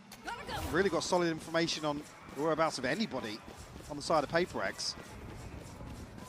Haven't confirmed what the stack in mid is, and PRX are happy to just drift back between heaven. And Divide and Rested here. Forsaken. Shoulders. No fear. Why would he? Postures up for a bit, dips away. Plans known. Player spotted. Jorgamo again, man. Just can't get into the game, and you can see maybe a run and gun will save you, but can you still withhold? Can you still do any more? Baby Bay putting up some work here, taking away Jing. It's a 3v3. Okay, Plant's now in. You've got my attention. Try and keep it. It's still stingers. It's still tough. And they're already getting through towards Pillar. An unorthodox post-plant becomes pretty paramount, but they can't land it. And it's on Valen in, again, an unwinnable spot. PRX are a cut above. Just not enough pressure in this situation. Again, no full control of Heavy. You can see the late round plan here. Something able to just completely negate that. Barely breaks a sweat. Even though this is a crucial kill, but the trade is instantaneous from Envy. It just looks so easy for something in some of these situations. Everybody else frantically running around, something's just posted. He knows their win condition in the post plant is to get back into window. And look at the runarounds. Look at them. And it felt good for G2 at the start. I think we all got a little bit curious about it, but now what a different tale it has become. They're not even of two halves yet. However, look towards ramp early. Something again, he is just ever present, it feels like. Seen a hand as well. Yeah, doesn't land the shot this time, but still gonna have to rescind away towards that CT side, but G2 still need to get towards site. Oh, that's gonna help. Divide going down, okay. That's at least a plant on the cards. PRX funneling back through CT. Baby still towards ramp, but he's taken out the 10 HP. Can't really contest here. Oh! Actually, talking about way ahead of the curve. Yeah, that felt way out of timing, and something's going to see a lot of information here. Valen looking vulnerable and looking to be punished! Bounds out of it! As G2 starting to struggle here, Trent and Baby Bay, you got to lock in and do something absolutely filthy. It ain't going to work. Trent in a 1v3, we've seen this so often now. Different end, same story. PRX just looks so well drilled in terms of how they want to approach these retakes. And G2, again, another situation. They're not set up where they want to be for this plant. Truly, truly composed in chaos. Truly exceptional read so far from PRX. And this one turned around, Mike. Those first 3 rounds, I thought G2 were in control. And boy, was I wrong.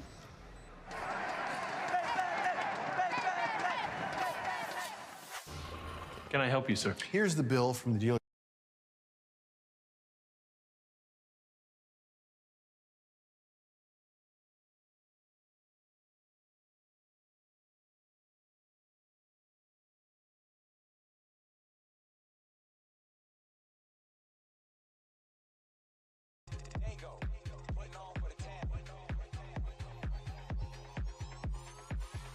I just wanna lose control.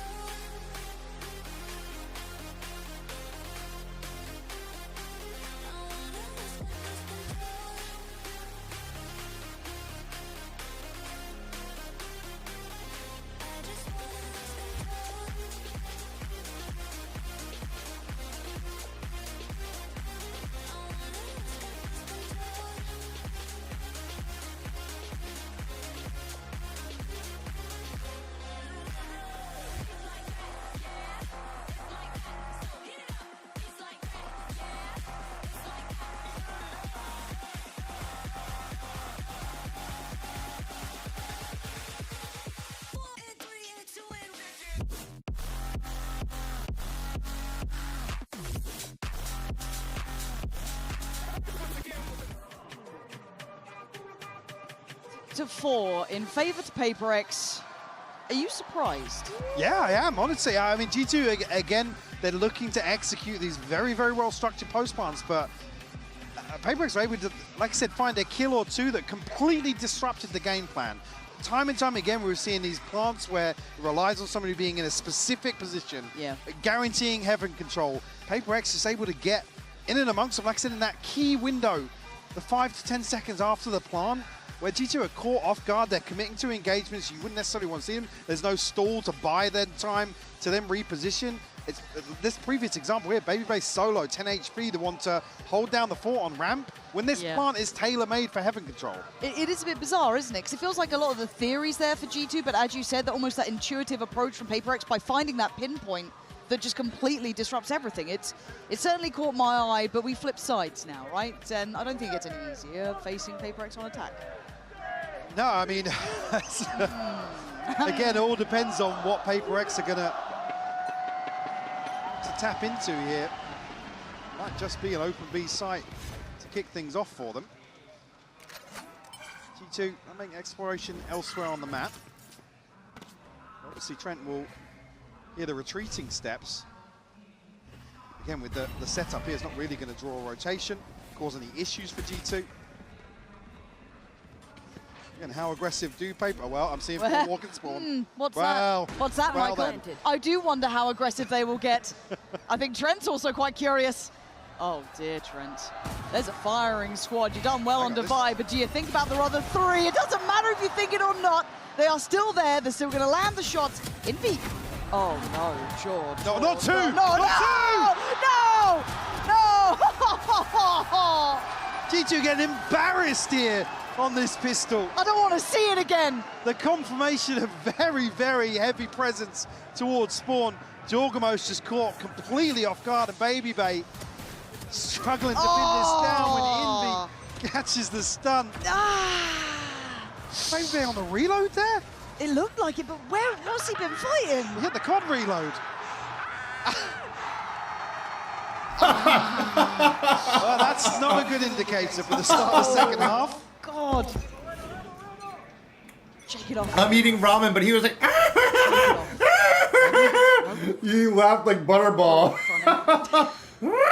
Okay, just maybe a chill round. We just, you know, stack heaven, boys. All good for Paper X. If they're already laughing, I feel like you're in trouble. we've lost. You're in trouble. Guys, we need 3 more timeouts if possible. And they bounce. Okay, and something gets away. And then the paranoia slows them down. G2 can't catch a break. No. Nothing is going to work for them like this. Baby Bay down to 1 HP. Oh, goddamn. Only classics to work with, and Paper X now looking to find the space up towards ramp. Trent will be tasked with finding, well, I mean, he's got to find 2 here. Easy. He has to. Yeah, that is the bar. Do you get a chance? There you go. Shut. Jaws found Forsaken. They can't follow that up. Trent has. Hang on. Has. This was not the round. Where the hell has that just come from? From embarrassing to brilliant in the matter of a round, you've got Jing now in a 1v3, and Jaw ain't gonna lose that. 4 kills, finally. Jorgamo shows his hand, and what a round to do it on. Again, I was looking for Trent to be the one to catch something here, but what was that? Nah. Did we? No, we're just gonna replay. Is he playing a different game than mine? That is ridiculous from Jorgamo. But that just feels like one of those Jaw moments. We were sitting at 3 and 13 before that, by the way. Space taking. Oh, don't worry, he's taking loads of space. There, he took a whole lot more than that. Bloody hell. I was half checked out of that round. Guess I'm paying attention again. Paper X, though, on the Sheriffs. Well, 2, and I think an Outlaw in the mix. Yeah, Jing and something both for the Outlaw as well. Okay. Excuse me, the Bandit. Lee, gonna find Divine. So far, no huge issues. See how much they can keep up here, though, because G2 don't really have the ability to lose these weapons. We're going to be funneling back in here towards 8. Balance actually posted for this with Divide falling. Difficult to cut these sight lines now. Jorgamo probably a little more eager to go forwards. There he is. We'll find 2. Let him off the leash. And just like that, Jorgamo gets himself up to double digits here on a flawless follow-up here for G2. There are a lot of individual components on this G2 side. If they activate, can do wonders. Jaw's one of them. That is a very different scenario we have to consider. And it feels like, again, this round, he's been let to go forward. He's been let to feel that confidence a touch more. Take a fight, find what you can. Operators in hand for something, however, coming into this one, round 16. At 9-6, Paper X still with comfort. With something to explore mid initially. It may be waiting for a player or 2 to show their hand on the side of G2, but immediately Paper X drift away from A. Yeah, I thought they were just anticipating, just hard waiting for an engagement here, but... Look at Jaw, though. Yeah, Jaw's posted. Yeah, he's holding this. Not actively on the deeper angle, but pretty darn close towards that B main push-up. Yeah, you can see him shouldering, and they're looking to clear. So go back out! Oh, okay. But why not? I mean, now he should be dead to rights! He still gets another! Grabs Envy down to his grave, but something's taken mid-space. So the B site is so vulnerable. There's only 1 player on it, but they don't know this. But problem being Leafs right here with the judge. Find himself an upgrade if he wants it. Trent now tasked to hold down the rest of B site here. Jing actually transitions through. Yeah, Jing's gone in on this. Looking to be an X Factor. Can't find it. Trent's got him. It's on Forsaken in a 1v4. 35 seconds. Finds one on the left. 28 HP. That's a lot to ask. 30 seconds left. Give me another for free and I'll pay attention. Paranoia not going to help out the matter. Baby Bay's there. And G2 started to find a bit of rhythm. Yeah, not shying away from these ballsy that engagements. Second Jorgo fight is on an island here. I'm gonna go again. I'm gonna do it again. Like even here, it's such an awkward peak to go back onto that sushi angle. Deals with the Prowler, then finds Envy. But the sort of thing that every so often you need somebody to do like that versus PaperX. Well, there's your X Factor. Now you're looking at the finances for PaperX here. It's going to be in a bit of a curious spot. They have the ult with Jing as well. 2 away from Envies. They've got options on the horizon, but you are opening the door for G2 to start building up. Certainly here, an opportunity to further the lead. Again, for PaperX, what the adjustment will be coming out of this. Not necessarily going to have the opportunity in terms of the inventory here. All right, Jorgo straight up to 12 kills. It's in the blink of an eye. It's not the one you'd expect to be Smeeg. It's not even really Smeeging. Nah. It's spin jaw. Just swinging. Yeah. I mean, I think it's hard to not enjoy watching when Jorgo is like this as well. Like, even historically, he has been one of the X Factor players that when that rhythm is right, when everything starts to line up and gets allowed a bit more room. I think the Des nailed this as well. It's like, well, he'll still put up numbers, but I don't think we're seeing him back at the peaks No, that we have no, seen not historically. even close. Not even close. He could be a real difference maker. And look, PaperX have those players too. We've learned this. It was part of the desk discussing it's like which one's going to be on coming into an international event. And right now I'd say Forsaken was kind of the lead of that conversation. But I mean, pick your poison at that point. It's upswings. Now, something somewhat on a downturn, however, will be the finances. 2 Sheriffs, Bandit, Stingers, but in the hands of PaperX. Anything's possible. Yeah, never tell me the odd sort of team. So sight will be theirs. That reveal is huge. How's he not going to get up that? I mean, a load of damage, but what the hell? Commits to the spray and just seems to only really tag something down. Okay, Leaf's got the Sheriff out because the judge just ain't going to do it, apparently. Envy with the Stinger. What? Yeah. Not great at range, though. Not great at range. I'm scared. I don't know why I'm scared. I shouldn't be scared. Look at the HP. Forsaken, 26 HP. Trent's just cleared Divide. Baby Bay. Oh my God. Handles them swiftly. All right, G2. I'm not entirely sure where the rest of Trent's clip went there, to be honest with you. Great question. If you find out, they reinforced that box. Right. I always want to see on the replay where the hell all those shots went. Well handled. Maybe just on the crouch away here, but that is crazy that he didn't do more damage than that because the reveal is This is good. This is 4 in a row. No timeout yet, though, from PaperX. They're still feeling that they've got something in mind.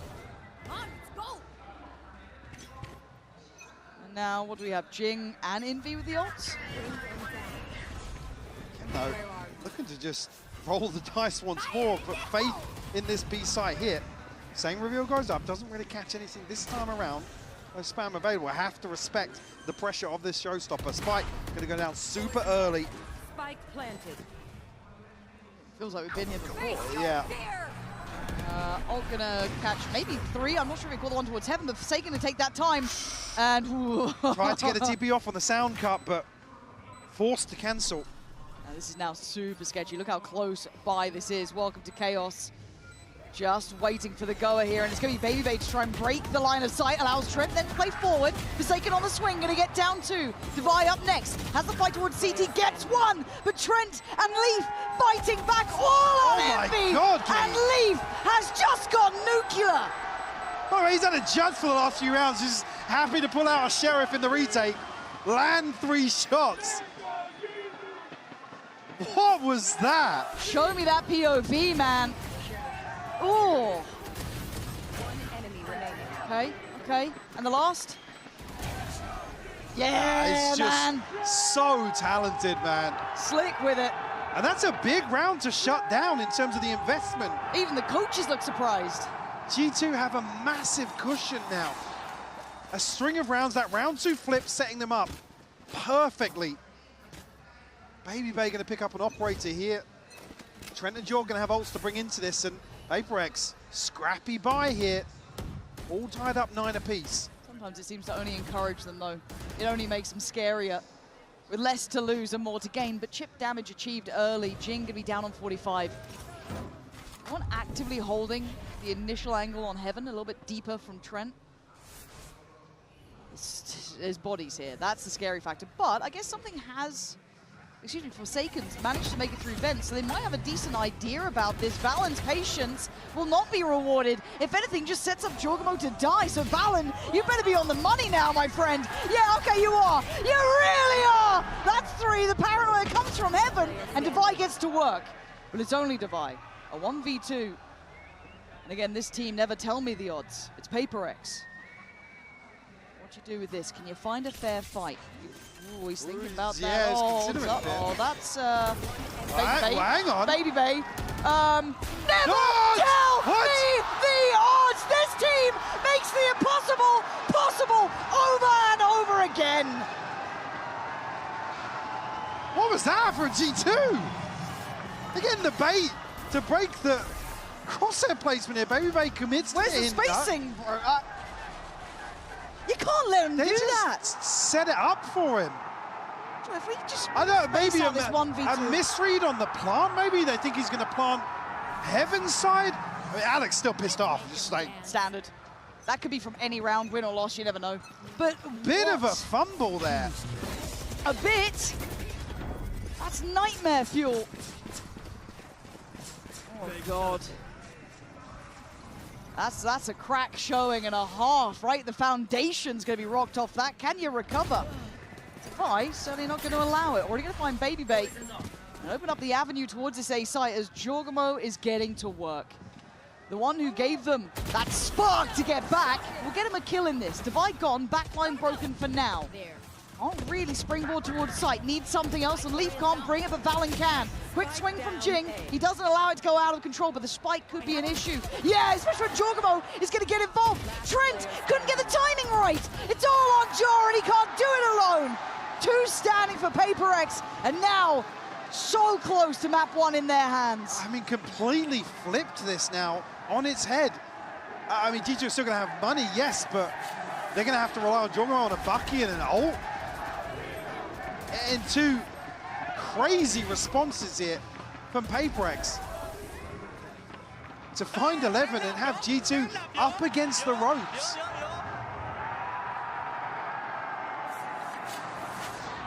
Got the divide. Devi still has the pit. Oh, I think PRX probably smell blood in the water in terms of a little bit of freedom towards A. Oh, there is no mercy here, Jing! Oh, there's no one quite like him when he gets going. Ram's his. 12 might be theirs too. Trent, desperate belief. Calm and control, gonna find both of them. Valen's still tucked into A site as well. Haven't carried the spike across just yet. And they haven't noted his position either. Yeah, this could still be a problem. It is. Valen gonna keep them very much in hand here and make that site just feel inaccessible. Envy and Forsaken's options become very slim, but with 50 seconds, wait, Trent's just been caught. Do they second guess? Because look at the positioning from Leaf. I think now Valen give up the space, allow Leaf some time to get into the back lines. Although he's playing for the rotation from Sua. Gonna wait out the plant here potentially. Don't want to see Valen commit to this. Oh, God. You can smell the desperation. Yeah, it's foul seeing this because they're a better team than this. But G2 look rocked to their absolute core as PRX running rings around them now. And G2 is close to flat out broke. What a crazy flip here from round 19. What was that echo? You got it. You're on that point.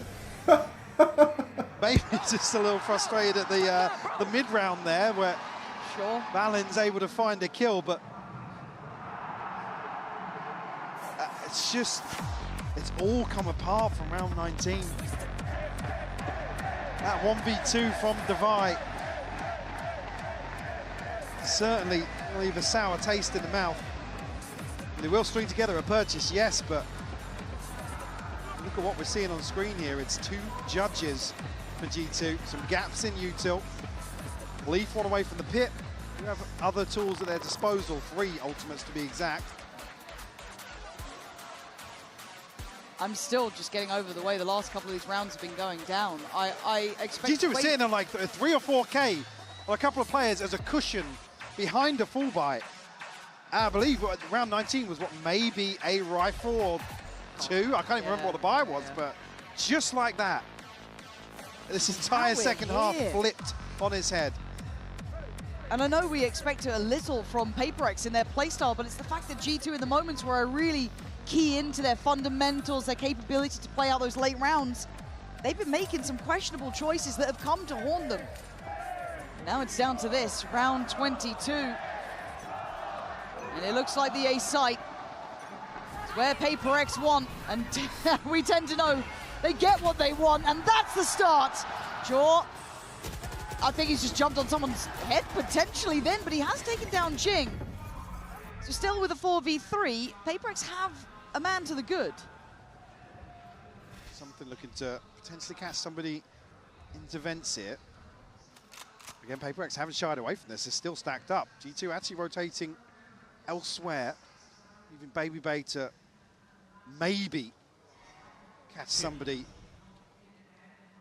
Getting a little overzealous in terms of heaven control, but Forsaken now will be able to reveal that. Baby Bay has to cancel it. Revealed by the Prowler as well and forced away.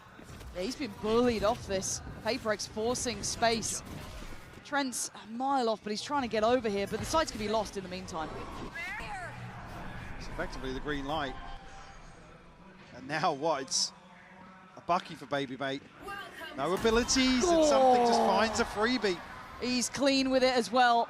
And Trent's position becomes what feels like expected, but no, does manage to catch off something, but a 2v3 now. Upgrade. Gornyu's close, but you're right, upgrades here. Can they get past Forsaken, the first challenger on the way? It's a 1-for-1 trade, and Envy secures it. That felt too easy to close. I mean, GT were teed up here in terms of the economy, in terms of the momentum of this. It's that 1v2 from Devi that completely shatters this map. Yeah, shattered like glass. That has got to be a gut punch for G2, but a dream for PRX, closing out map 1.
He's hunting down that title!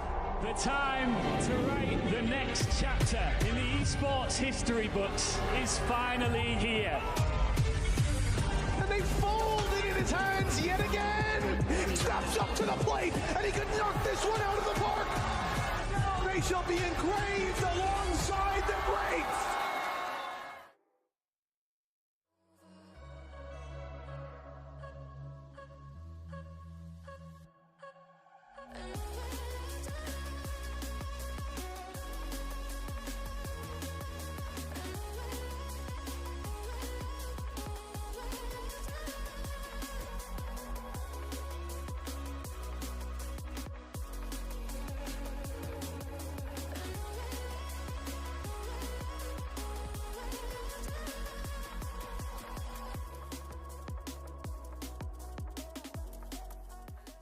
And I'm here with Hitbox, streamer for Valorant. And the first question that I want to ask is how is he finding this country? How is he finding the crowd? Is he feeling well? Hitbox, ¿cómo estás? ¿Estás sintiendo la gente? ¿Qué te parece Chile?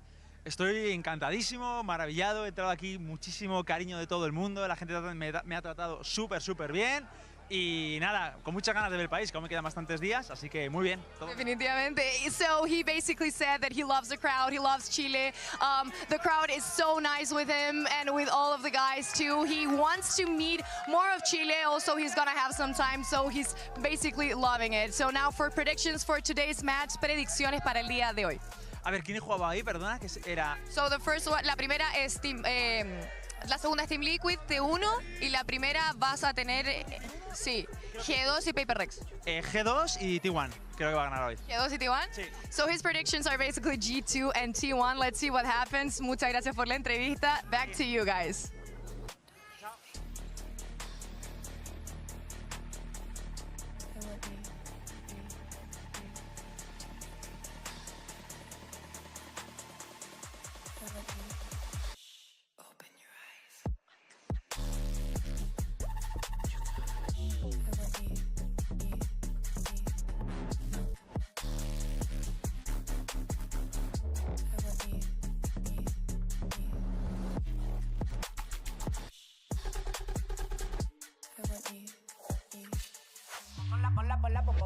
Ponla pa' subirle esa chapa, me gustan pila y tú sabes que yo soy puto que estoy la es mentira. Full de los bolsillos pa' darte lo que tú pidas, ya están dándole a la tu si va con un vuelo de ida. Ponla pa' subirle esa chapa, me gustan pila y tú sabes que yo soy puto y que estoy la es mentira. Full de los bolsillos pa' darte lo que tú pidas, ya están dándole a la tu si va con un vuelo de ida. Ponla pa' subirla, ponla pa' subirla, ponla pa' subirla, ponla pa' subirla, ponla pa' subirla. Jen here with PRX's Alex. Now, congratulations, Alex, on taking map 1. Just wanted to ask you now, with G2 transitioning into a double duelist team, especially coming into this season, and Josh RT mentioning that he actually took the idea from you guys during the off-season. Was it tougher for you to face them now that they're playing around with a lot more aggression? Yeah, I think it's a little bit different. I think it's difficult because G2 is a great team, you know, like, I think the main problem we have is that I feel like they can switch styles now. So I think that's something we have to watch out for. I think the boys handled it very well, so props to them. All right, thank you so much, and good luck on Corrode. Oh boy, what a way to start things off here in Santiago, Chile. The crowd was on their feet, and PRX as well as G2 did not disappoint in that first map of Split. You had highs, you had lows. You couldn't have asked for a better game to start this day off here at Wyatt. And that is, of course, your Verizon high-speed moment. Just how freaking good this match was to kick it off. Insane. The individual plays, just in this tournament so far as a whole, insane. But within this game, highlight reel the entire time. Unbelievable. The crazy Sheriff thrifty rounds that were coming out. Leaf having the Sheriff when it wasn't even a thrifty round. He was playing with the Judge, getting the multi-kills. Something's opping on that first half was outrageous.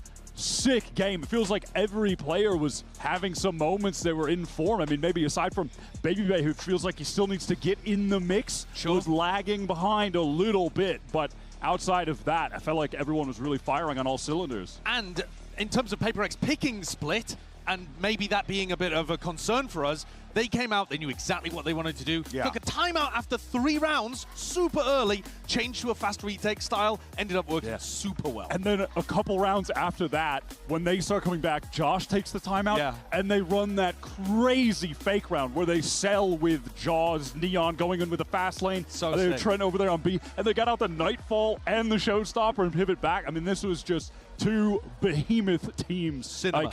Yeah, creating Everyone, hands magic. up, hands up. This is us right now. Cinema. There it is. No, seriously, beautiful matchup between both teams. But of course, PRX picked up the win. One of the big reasons why that happened was we were seeing some absurd output from Something. And now, important to note here, right? Because Something, he was popping off in the beginning of that game. That op in his hand just felt like butter, bro. Yeah. So this is his stats across kickoff versus Split here. And you can see that they're broadly similar, but at the beginning of Split, he was giving you much, much more. And that's what I want to see.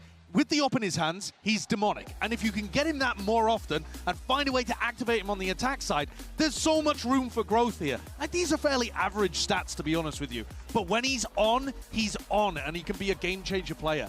So I'm looking to see towards something. Can they get him activated on the attack side? He went, I think it was 12-7 on defense. He went 12-7 plus 5, and then you end up you flip it over -4. So it was definitely an output issue. But Jorg was also the same, but True. flipped, right? Yeah. He was dominating the defense. I couldn't really get going on the attack. I feel like that's just G2 historically. They're a team that will often put up only a few attack side rounds, maybe just get a round off where they get all their ults. In this case, it was like winning the pistol, winning the bonus, and then they can just run it back with outstanding defensive play. But here, it just was not enough. And just, one other small point is you're talking about something thriving with the op. Maybe that's the reason BabyBay wasn't really able to get online in this game. He wasn't able to op. Waylay's not the agent for that. There were a lot of moments, too, where you could see, like, straight-up shakiness across the board, indecision, not sure if they want to push together in some of these pivotal rounds. I mean, I'd go as far as to say that round that, I believe, was it Envy that won it, right toward the end of the game when it was just a 2v1 with, and you had a BabyBay flew over. Those are those instances where you need to see that coordination be a little bit tighter for G2, and it's those moments why that they're certainly going to that 1v2 clutch was crazy. During the saturate, opportunity for one shot with the Guardian and hit it on Trent, who looked like he was apprehensive to swing the corner, and then just got deleted. That was just one of a million of the crazy highlight plays in this game. It was insane. But I think it's important, though, that PaperX have taken this map because they've looked a little wobbly on Corrode. Corrode's also going to be just absolutely nuts, man. They play a Phoenix Waylay comp on that map. Against the ISO. Against the ISO. Like, what are these compositions that these teams are playing? But it's set up to be a spectacle. G2 should probably be favored. But, man, I think what you've seen here is PaperX just move faster, right? They make the decision quicker and get themselves into spots, whereas G2 are still, I think, finding their footing and, as a comfort, slowing things down a little. Yeah, as we heard from Coach Alex, they're now able to mix it up on the fly. That's a very scary thing, but I want to hear from the G2 camp. We got Josh RT standing by with Jen Lee. Here with Josh RT of G2. Now, Coach, you guys now need to win both Corrode and Breeze. I know you have a really strong confidence in your Corrode. Shouldn't be a problem for you. The thing is, why Breeze over Bind as a decider? It's kind of like the devil we know, and I kind of prefer it that way. Like, unfortunately, obviously we lost Split, but it's all stuff that we knew about, and it's just trying to adapt to an environment, this really loud environment. Awesome, by the way, but I realized, like, their play is really suited well for stadium play, and the halftime talk is more about, like, it kind of adjusting to that. So we'll bring the fight to them. We are happy that it's on Breeze, to be honest, and hopefully we'll bring it to map 3. Okay, thank you and good luck.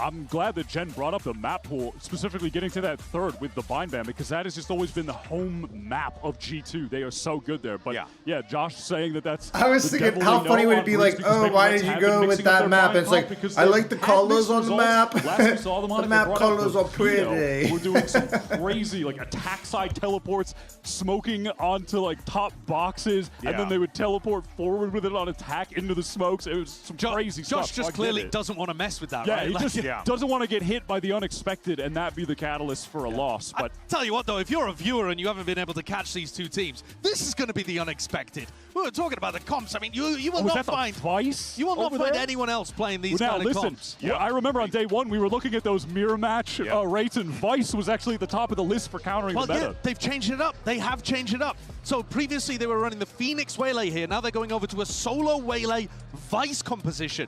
Maybe an anti, but at the same time, I think BabyBay is going to be able to dance around this Vice comp a little bit. I mean, if they were playing Neon ISO, something like that on the side of G2, then I could see the Vice being astonishingly good. I don't know if this is specific anti-strat from PaperX or just an evolution of their Corrode because it wasn't the strongest. I mean, you can see it in the map stats. They're only winning it a third of the time. But this should be home ground for G2. This comp flows well. It's crazy, but it does flow well. I guess the question is just, have PaperX improved here?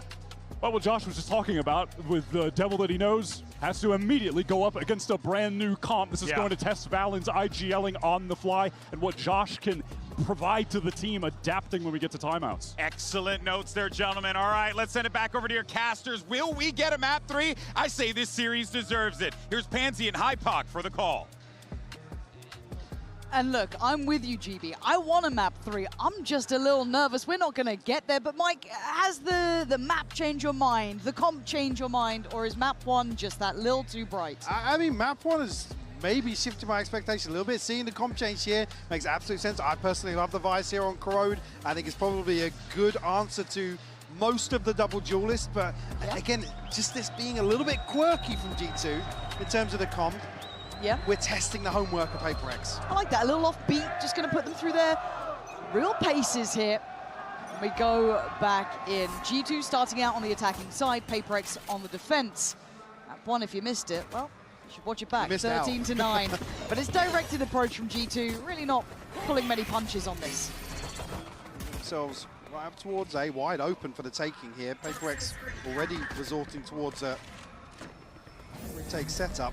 4 towards spawn here, though. Yeah, Jorgamo's, oh gosh, I got a little bit sketchy on the back pedal, but Babybay's, he's having a bit of a rough one, to say the very least. But PRX now looking to try and pressure this further. Jorgamo down on 24, still standing guard, still standing duty, but again, just blow for blow, Mike. They're just 1-for-1 trading out on this. Haven't spotted, but he still gets the kill! How's he getting away with it? Forsaken goes down, and now it's something in Divide.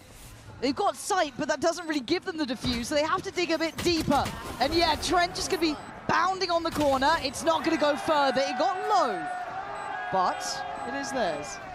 And nearly find off more they can chew towards CT. Said 4 bodies stacked up there, but the isolation onto Jing by Valen absolutely crucial. Again, the paranoia is what really sets things in motion for them. That's a ridiculous kill from Valen, by the way. Yeah. You're not meant to be doing that, if I'm honest. But they need a bit of it, right? Get the feeling right again. Yeah, I mean, after map 1, you're looking for just like comfy, confident play here from G2, because I'm tapping into what Josh was saying. Again, their PRX's play style getting a little better into a loud crowd audience, right? True. When comms get a little chaotic. Sound cues get a little quieter, and speaking of chaos, it is exactly, well, not how you expect it to go down, but in maybe the way you did. I don't know, this is bizarre. We're down to a 2v2. There's a Sheriff and a Classic, and it seems just as likely they win as the one who's got the bye. Jing's actually plucked a Bulldog from the fray here. Divide on a Sheriff. I mean, Valen's stacked down to 74. He's still healthy, but it's a Guardian. They've fully disconnected. Yeah, anticipating G2 slipped the net elsewhere. Probably looking for Leaf. Yeah, I guess it is a common thread, isn't it, right? Yeah, not going to find him at all. Playing with the get a comfortable plant here. It's just Divide's position. Well, hang on, what can Divide pick up here? I mean, he's got a Sheriff. Which is already pretty good, considering what he was doing on map 1 with this sort of thing. What's on the ground here, though? It's a great question, because they wouldn't have had time to really police much. They didn't want to make sound cues, so smoking off main, trying to bait this forward, right? Trying to be rather evasive and elusive. 3 bullets. That is your curse and blessing all at the same time. Jing does need to keep their attention here, though, as the penny will drop. And there he is. Jing happy to go in, but it's Leaf to find a fight. Jing on 19 is not going to get a look in. G2, keep it cool, keep it calm, even if it's costly. Thank God for that. Yeah. Envy swinging out here, getting 2 kills with a Classic, by the way. Not what I expected. I'm not sure exactly what gets caught in the choke point. A ton of bodies there. Jing with the first hit. Yeah. Fair enough. Still, G2 navigate their way to a second round. And already up to 5-0. Just 1 off the Divide. Something. 3 again. I mean, reading this pretty well in terms of the purchase here. Something was an absolute menace with any scope weapon. Valen takes a tag. Yeah, he actually gets taken down to 10. He was one of the very few with a bit more to play with, but Valen going to be maybe trying to brave this forward. Healed up as best he can be. But they may not fancy this. Maybe looking for other options now. Need to start checking down that utility list, clearing this on the other side of the map. Slower approach here from G2, obviously, considering the purchase. When the Guardians, the closest 2 rifles they have. Jim. He's actually walked middle, pop flash. You can kind of shift walk away, almost imply that Envy was the catch, as G2 going to be on their toes here. Envy playing a great game top middle, but gets outdone. Jingo swings into effect and finds two. Down mid. And now the problems start as Jorgamo and Valen are left in no man's land, adrift in middle. They've chosen the right side, but it's Forsaken standing there as Valen will power forward. He's maybe going to be able to get a plant. Definitely will. It's an upgrade as well. Doesn't know how much time he has. Yeah, I mean, Jing down to 21 HP, does have the recharge, but there's a double flank coming through. He's picked which side he wanted to take a stand on. It's something leading the fray, and he takes his head, but the trade, quick with it, Divide there in unison. PRX get there first. Ton of damage done. Maybe 2 rifles maintained here for PRX. Again, the byproduct of only saving 2 Guardians across previously from G2, so you could argue they have a slight advantage here.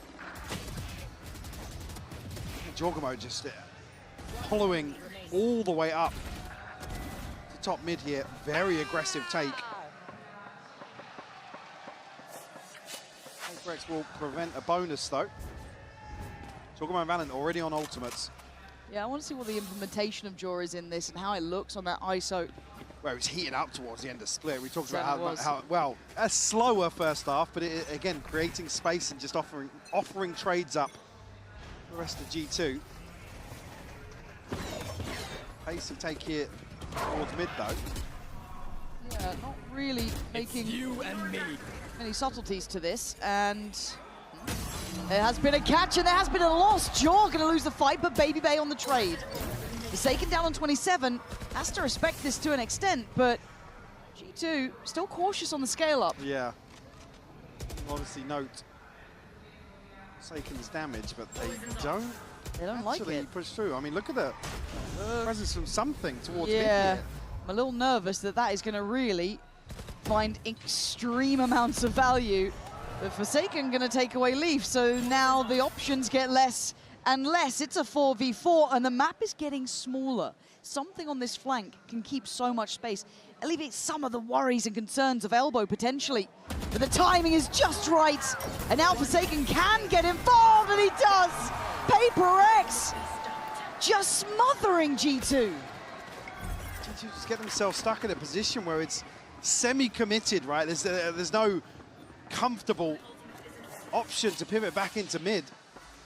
And even here, I mean, so clean from Forsaken. Who, by the way, finds another kill down at 27 HP. This just doesn't seem right, does it? It doesn't seem right, but he's good. I mean, you kind of were that round, I'll give you that. I will absolutely let you have that. But 2 apiece. G2's money now, going to start feeling the pinch. Something better. I mean, Baby Bay stuck on this bucky, it feels like. Try and pick up the pace once more. Get him in a position, Baby Bay will find Forsaken. All right, the account's open.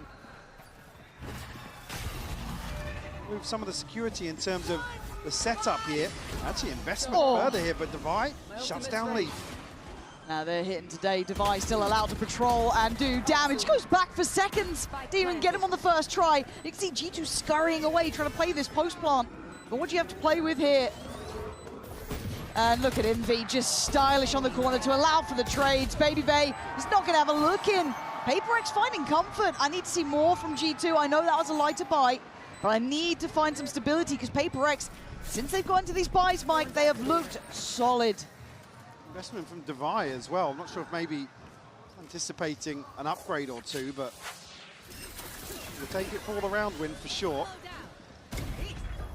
Beautiful catch from Baby Bay here. Fortunately, Divide just allowed to exist here towards Elbow. Prevents G2 from really taking firmer control of site. A couple of times now that, I mean, PRX not necessarily feeling the heat in terms of these A site hits, so G2 switching things up now.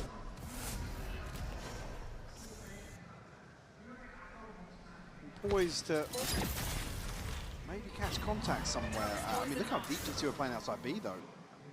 Yeah, maybe expecting aggression here. They're waiting incredibly deep. Maybe with something Zolt. I mean, yeah, something's ready to go, and G2 are actually drifting back this direction. This could be a massacre. The second any util comes in, do they just spring the trap? The worst possible thing as well for the... Look at the wall. I mean, this is going to be a problem to try and get past. It is a 1-for-1 trade out, so something going down is actually open up a chance of... Oh, well, there goes the chance. Just hold down mouse 1, run the wall, and hope for the best. He just gifted a second here. What's the It's plan, down to just Trent and G2? Baby Bait. I'm a little bit left wanting on this, because I've put G2 in a place in my mind where they had maybe a little bit more to say about some of these rounds, but Forsaken's had enough. That's 4, and it's looking all too simple. A love note, a love letter to Santiago already from PRX, sitting with comfort in this. Yeah, I'll come back to the same thing. Barely breaking a sweat in some of these situations. Here, Leaf's just desperate to get behind the divide, maybe not even reading the kill feed ahead of Watts found that first kill, but... That's cool. Yeah, PRX just looking... Dang, Forsaken me the heart. Groove. That was sick. So, obviously going to call a timeout here. Something not clicking. I'm not sure what it is, really. I don't think this adjustment's impossible to get a grip on. I like that there's been a small change here and there, but also the issue, you look at it, I don't know if you guys can see it, you can. The ult's coming through, Mike, the money that's building. PRX, when they've hit their stride, they have... Same situation on Split where they just quietly stacked up 5 ults because they weren't rounds that were really reliant on stringing them together. So now firmly in control, I think to round 7, and I mean even, yeah, you'll get something on the board for G2, but... Ain't giving much. You've got Stingers, Sheriffs, if you want to go for it. Something along those lines. It will not be the full purchase, and they don't have any instigating ults or any ults to really report either. So they are behind the curve. So you'd imagine this goes to 5-2, and then we start seeing maybe, I don't even know whose ult would get there first, maybe Jaws, but as it stands, PRX have all the cards here.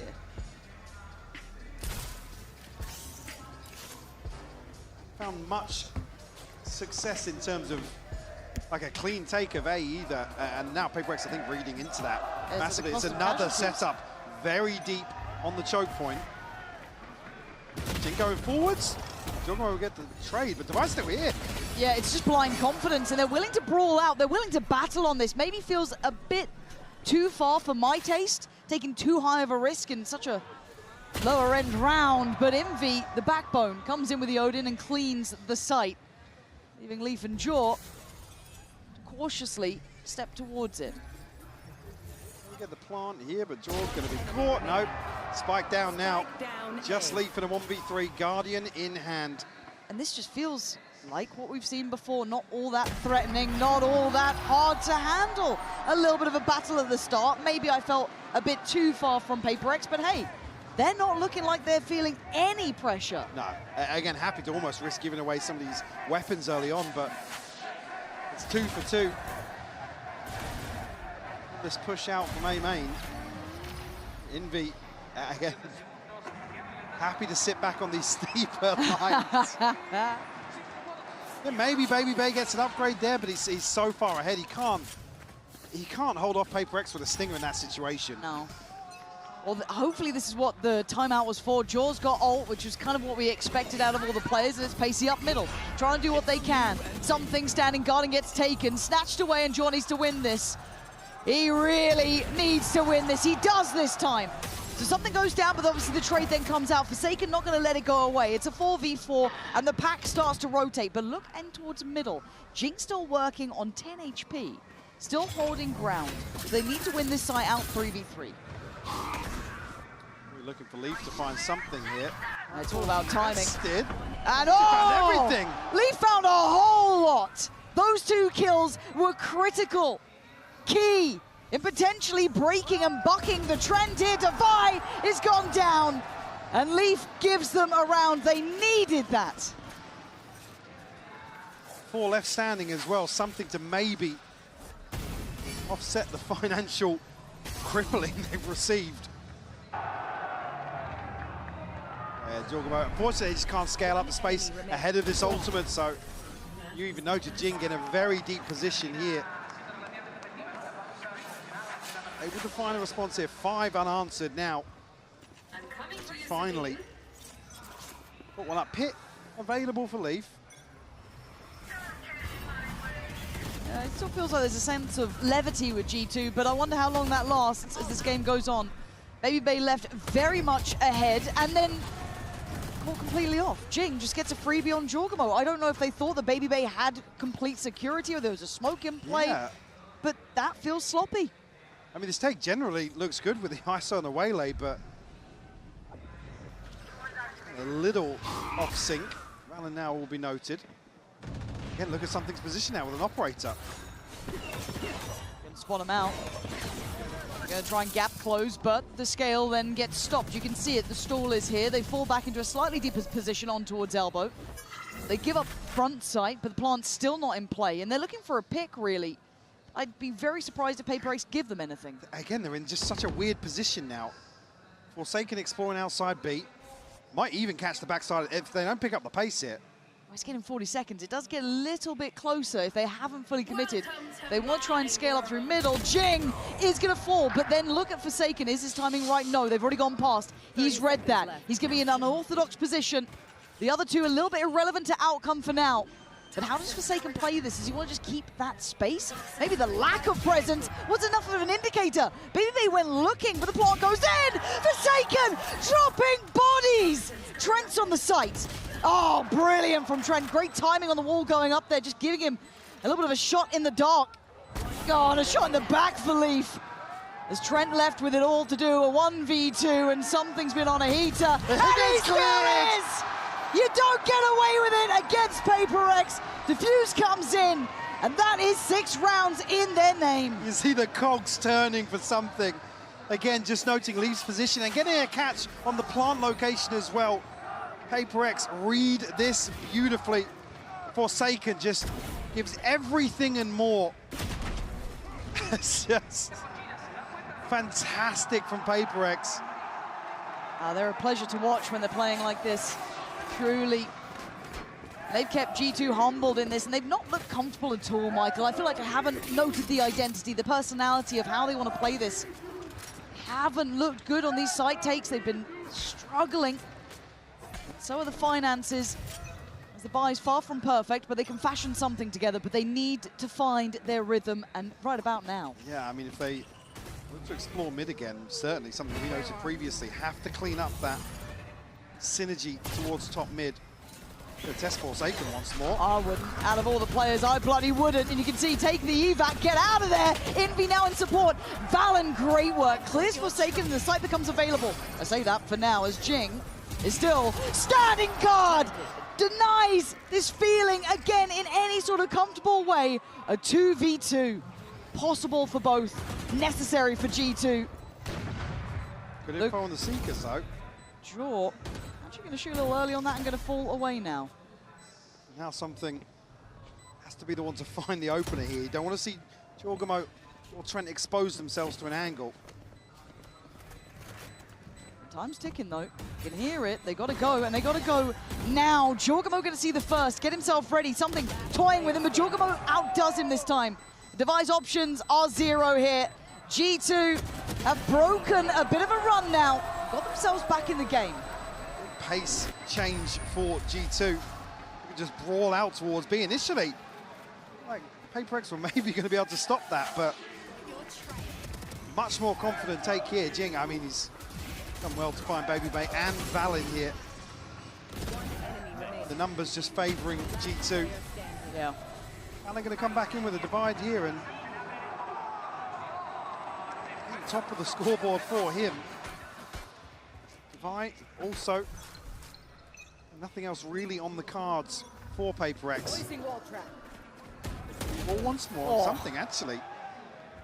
Slight overstep here. The wall will be taken away very early as well. Yeah, that was about 1 minute 30. So they've got run of the map. They've got a man to that they're good. Can they manipulate any rotations? Can they maybe force Divide to feel less comfortable? But he seems to be happy enough on his solo endeavors, as Envy will catch a good amount of information here. Not necessarily telling in terms of the end goal for G2. They're being very direct in this. Now, Forsaken's curiosity is peaking, though. And, oh, he's a bit caught. Oh, he's playing a really dangerous game, Mike. He knows he's got a 1v1 here, though. Trent might know that now, too. Trent, are you ready for this one? Forsaken doesn't find him in time, and it's getting a bit weird. 50 seconds here. Divide invested in, with 2 players ahead of that.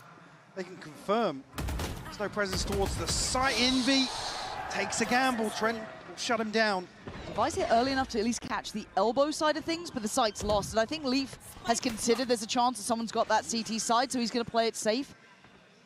30 Now PRX with 3. Divide has ult, though. It's a 3v5, yes, but removing some of these weapons. That could be huge. How far out can they get? Okay, so the sacrifice will be Leaf, potentially, yeah. I maybe caught 1 on the way out. So Forsaken looks to go for it. He finds it. Baby Bay vulnerable and now dead. It's down to the 3 that evacuated the site. A quick grab on 1. Devi gets taken. Where's the rest, though? Forsaken going to find Valen. Now the spy becomes a problem. Devi doing wonders, but Trent... No! No! No! No! I can't believe my eyes! Take a stand! Take a bow! And take the round! It's another clutch from Devi. Every time, what is this man made of? It's just the wildest scenario. That's not meant to happen. Oh my God, Trent is gonna be kicking himself. Oh no. I need a timeout. We talked about 1 round changing the outcome of map 1. We've had another here in the first half. And it was Trent as well.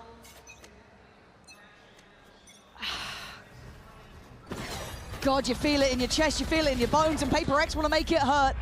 Going aggressive, because why wouldn't you? You've set the tone, you've set the tempo, but you lose a player.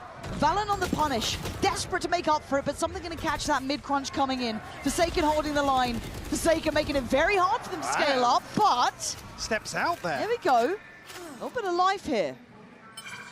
Didn't want to let the pit fully expand there. Trent now will have Seekers. Jorg and Valen on lesser weaponry, something on lesser HP. I mean, but look at where they're holding. They're pinned in here, G2. If they want to play out of this, the map is not safe. Oh, great investment. This shows intention. So then do they double down? Do they back towards B? Jorgamo's given them space and options, but they want to fight head first. Envy still there. Oh no, no. Greed is your downfall. A deadly sin for a reason. Desperate for the upgrade. But this got messy at the end, Mike. So scrappy back and forth, even not in the rounds where they're looking to brawl, but some of these situations. Another tough field for G2 to follow. Swallow, sorry, but a 7-5 half here for PRX. Gotta feel good about that one. It certainly must. It's got to give them a little bit of high hopes to close this out in 2, but I think G2 might have something to say about that.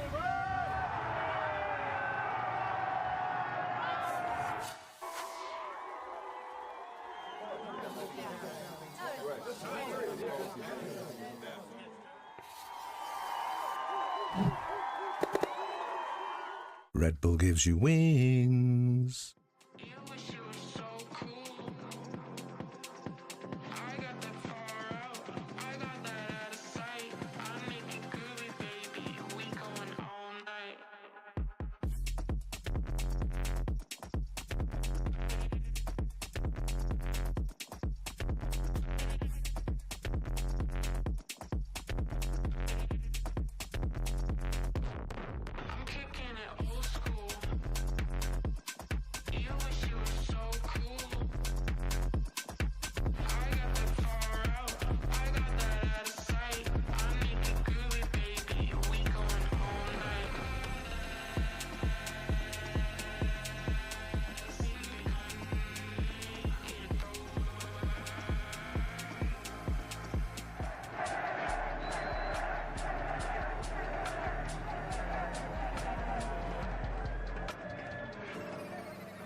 This has been a bloodied battle. The audience getting their reward here Getting today. their money's worth for sure. God, they are. You look at both sides, though. I don't think either can walk away completely happy with all outcomes, but The way PRX closed kind of throughout this has caught my attention. They scare me, man. Sure, like I said, PRX got to be happy with the advantage here on the half because there were some rounds where G2 were teed up. Again, I want to focus on the one round in particular, but in terms of the resilience, these are the rounds that PRX love to win. The slippery ones, the ones that are just, like you said, you never want to guess the odds. No, it's They don't care about percentages. They don't. It's just... And you think it's a one-off. You think, oh, maybe that only happened once. Nope. No, every time. Part of the recipe. Alex's game plan. The whole time. Yeah. It's why he seems so upset. It's that intuition. I feel like you don't like that line. I love it. Love it. Right, we go back in. It's 7-5. G2 found some core aspects they wanted to build off. They had a couple of bailout rounds here to keep up to the 5. PRX, I mean, it's not a slam dunk win scoreline, so it's far from over. It's far from either team's hands, but a pistol round can make all the difference. G2 still semi-committed towards guarding mid. PRX certainly cautious of the possibility somebody's made progress. Prowler will clear a lot, though, on the wall dropping. But already 2 players make it a third here in form of Jorgamo. Tasked with holding down the fort. Leaf's been so good in these rounds, though. This has been his bread and butter. And, yeah, still going to get one. You can see how, oh, my God, the follow-up. Stop it! How have you dismantled all 3? Just stacked up in a death ball. Something now. This one in the smoke, though. Baby Bay. Baby Bay, you got a chance. You got a new lease of life. Do something with it. Show me something. You got one. Getting a second for Trent would be great. Baby Bay's fallen. It's all too easy. PRX. They just bully the site. That's just brute force. Said stacked up here. I mean, Leaf finding one's great, but he's traded so quickly. The rest just fall like flies. Oh! Of course, it's just a freak of nature at times. 4 on the pistol for him. Again, these sorts of rounds where somebody will just think, I'm going to win this one. Yeah, I got this. Guys, you take the next. Sit outside sight. I'm going in. I got you. And the scary factor is you can look down the whole roster. The G2 looking to maybe send Baby Bay in. That's already been warded off. Rex will have some space to play into here. Valen, the closest victim, I will say. He feels like he's starting to get untouchable here. And again, if he gets a confidence builder in this, not like he needs much more, but if he does... don't need confidence. They will still execute the same plays, do the same things. Now, something may have been seen, but they've also lost the site as an exchange. So, okay, that's good, though. At least Joel got it for free, right? He didn't take any damage for that. Baby Bay caught in between an impossible position as Forsaken just keeps fighting, keeps challenging, not going to back away, not going to fall off the angle. They stand their ground. Chance maybe to find something for G2, but it will be 9 on the board and comfortable approach here for the bonus. Yeah. For PRX. Oh, it's a nice bonus, isn't it? Looking at their Yeah, finances. very. Bloody hell. God. Even here where they catch something, meanwhile PRX slowly making progress. It draws so much attention, like you said, the site falling on the backside of that.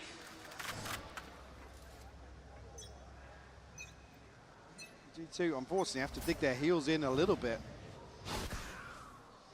Don't necessarily want to see them taking the initiative here in round 15. Baby Bay will find a freebie. There he is. Okay.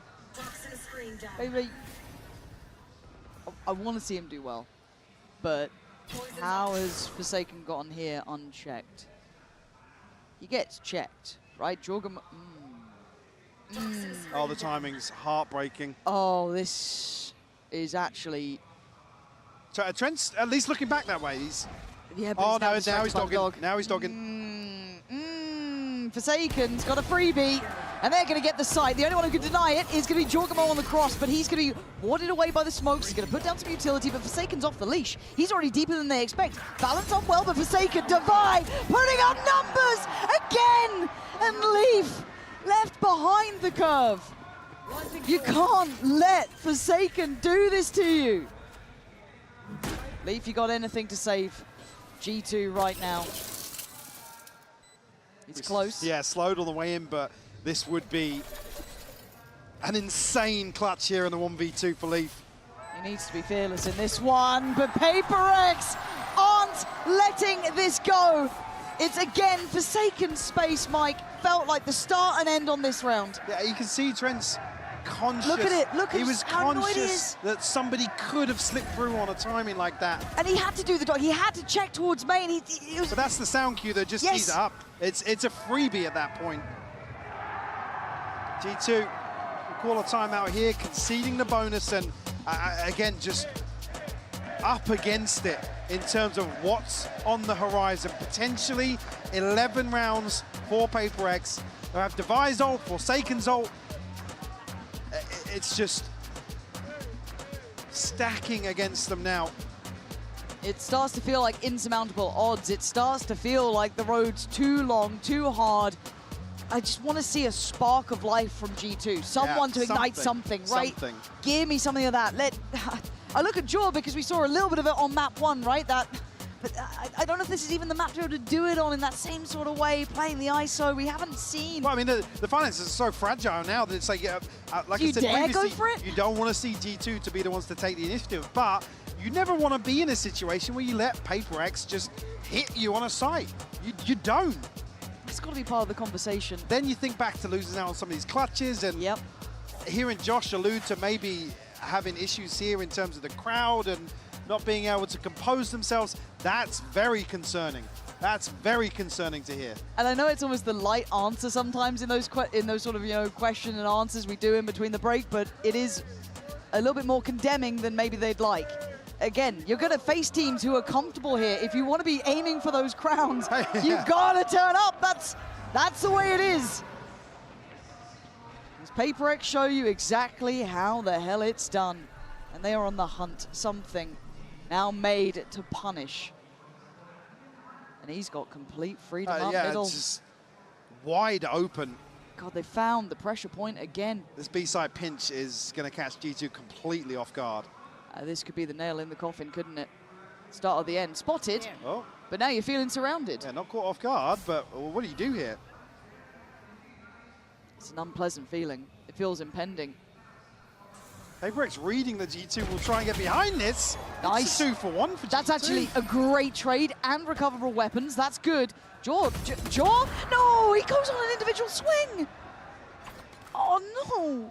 We're seeing individual errors that I just don't want to be seeing at this level. I don't care who it is. That's not good enough. As Envy and Something have complete freedom on that site. They can get the plant, reposition for the post. Still a little bit of util to work with as well between PRX, but Envy might just catch Valen here. Trying to set himself up in the back lines. Will catch a glimpse. Valen actually doing a ton of damage. Envy, 1 HP. He doesn't care, though. He's got no fear to the way they're playing. They're happy to take risks and overstay fights, and it's comfortable again. PRX on a slow and steady march at the cost of G2's chances here. Trailing by 6 now. And even if they wanted to double down on that B lane, do it together, man. Yeah. The Jogomo's just so alone. Yeah. And Baby Bay was there. He still has the opportunity. Again, tank a shot. Play for the trade in this situation. They get both upgrades, I believe, outside I think so. main. Yeah, I'm almost certain. And it's those sort of things that, in terms of talking about the comms and the noise in here and the pressure of the crowd cheering for every kill, doesn't matter. Correct. It doesn't matter which side.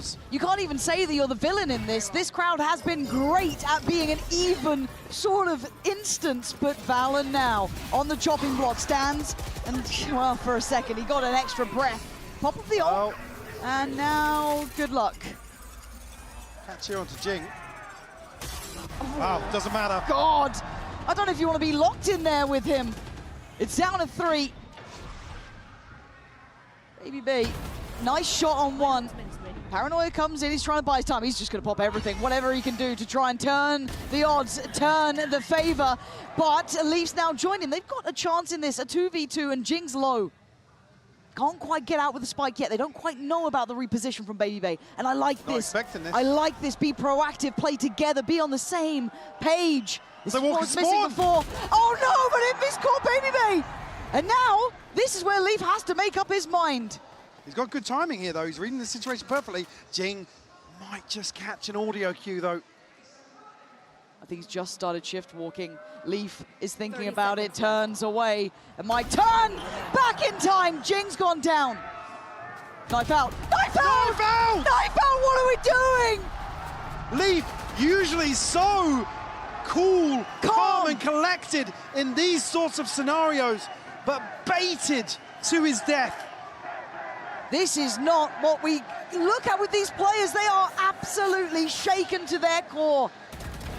Looking completely shattered, broken in how they're playing, and look at that Envy. He's got it dead to rights, bang to rights, and at 12-5, PRX have this game dead to rights. Barely missing a beat here in the second half. G2, obviously a purchase, but lack of the shield. A Bucky here, Baby Bear going forwards, will get one. Okay, happy to be the tip of the spear, throws body on the line. They do get a 1-for-1 trade out, so something's gone down to an even trade to an extent. It feels like PRX just want to continue going. They're not really stopping. Leafs on a quick flank, but holding this site, do you dare? Jing's all the way into heaven already. Jing's going out for blood, man. He wants to find these players. Trent outdone. Jing's broken them in pieces. Jorgamo and Valen, what are you meant to do against PRX? Often imitated, but never duplicated. PRX close out in 2. Once they get going, Lauren, there's very few teams that can do anything about that sort of form. PRX with just an insane performance here on map 2. Again, questions across the veto in terms of what we saw here, but sweeping this series. Forsaken and Divide, both individually looking world class, as we've come to expect. What a performance that was. G2 trying to maybe reinvent their identity, but it fell short today.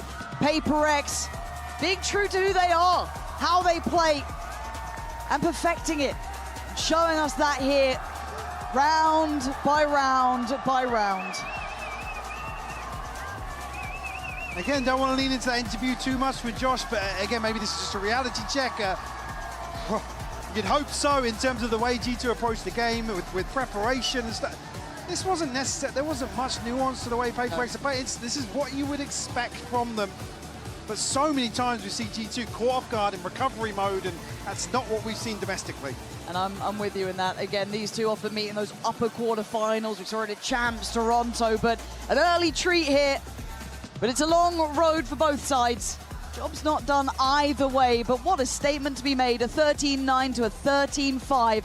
PRX have got to be happy with that. Santiago, una vez más para PRX. 2-0 se llevan esta victoria to hold this win, and actually Forsaken, I want to chat with you real quick. So, first question, how's the crowd? How's Chile? How is it different to any other international event you've been?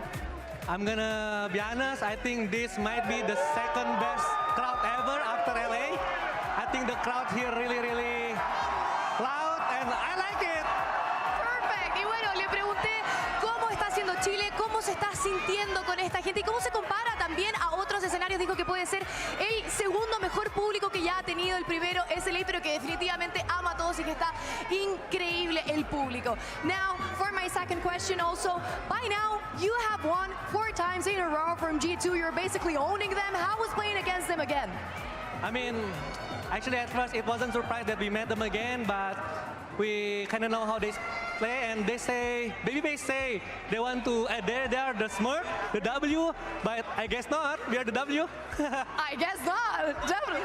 We are the OG. Oh, bueno, le pregunté también cómo ha sido ganar de cuarta vez consecutiva de G2 y dijo que sabía, ahora, que era como un poquito común que se toparan porque realmente pasa todos los campeonatos y mencionó que Baby Bay dijo que ellos eran el team que lo rusheaban, que iban hacia adelante, pero que definitivamente no lo son y que ellos son los OG. So Forsaken, now for my last question, you have played every agent except for Gecko. Are we going to see Gecko this tournament?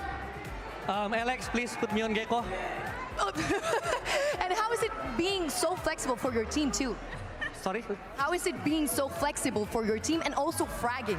I mean, actually for me, like, even though I play a lot of agents, different agents, I have like same mindset on how I want to play it, and because I'm so creative, I like to think, so I just play my own style and just shoot people, you know, so yeah. Definitely, it works out perfect. Y bueno, le pregunté también cómo, si es que vamos a ver el Gecko, que es el único agente que no ha jugado, dice al coach, por favor, pónganme con Gecko. Y también le estuve preguntando qué se siente ser tan flexible para su equipo. Dice que básicamente hace lo mismo que siempre, simplemente empieza a amasar y ir hacia adelante. Esto es todo lo que tengo por la entrevista. Stick around because we're having a very interesting match. We have Team Liquid and T1 coming ahead.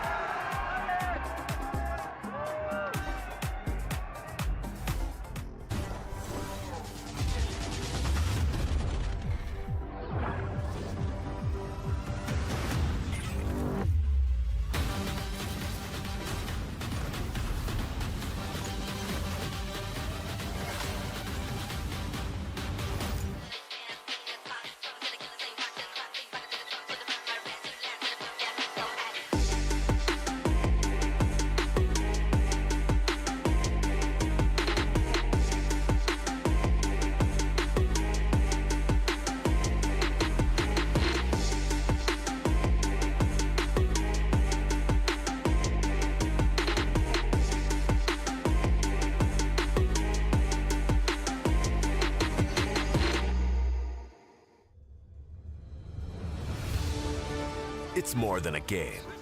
It's a world shaped by you, the fans.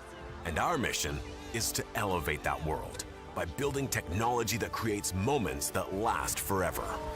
That's why we're joining forces with the Valorant Champions Tour to transform how fans experience live events on the global stage.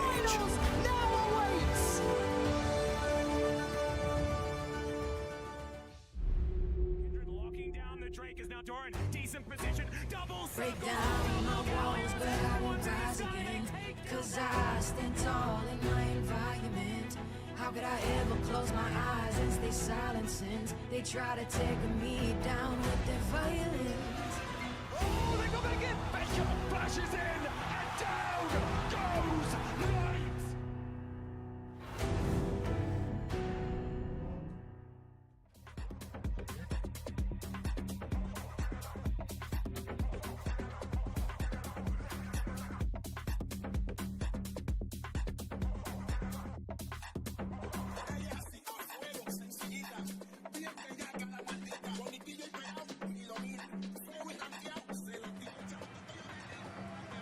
Hi guys, we're here at the Screaming booth, and basically what you need to do is you need to select your team and then scream for your team. So now I'm gonna ask you, ¿cuál es el team que vas a gritar?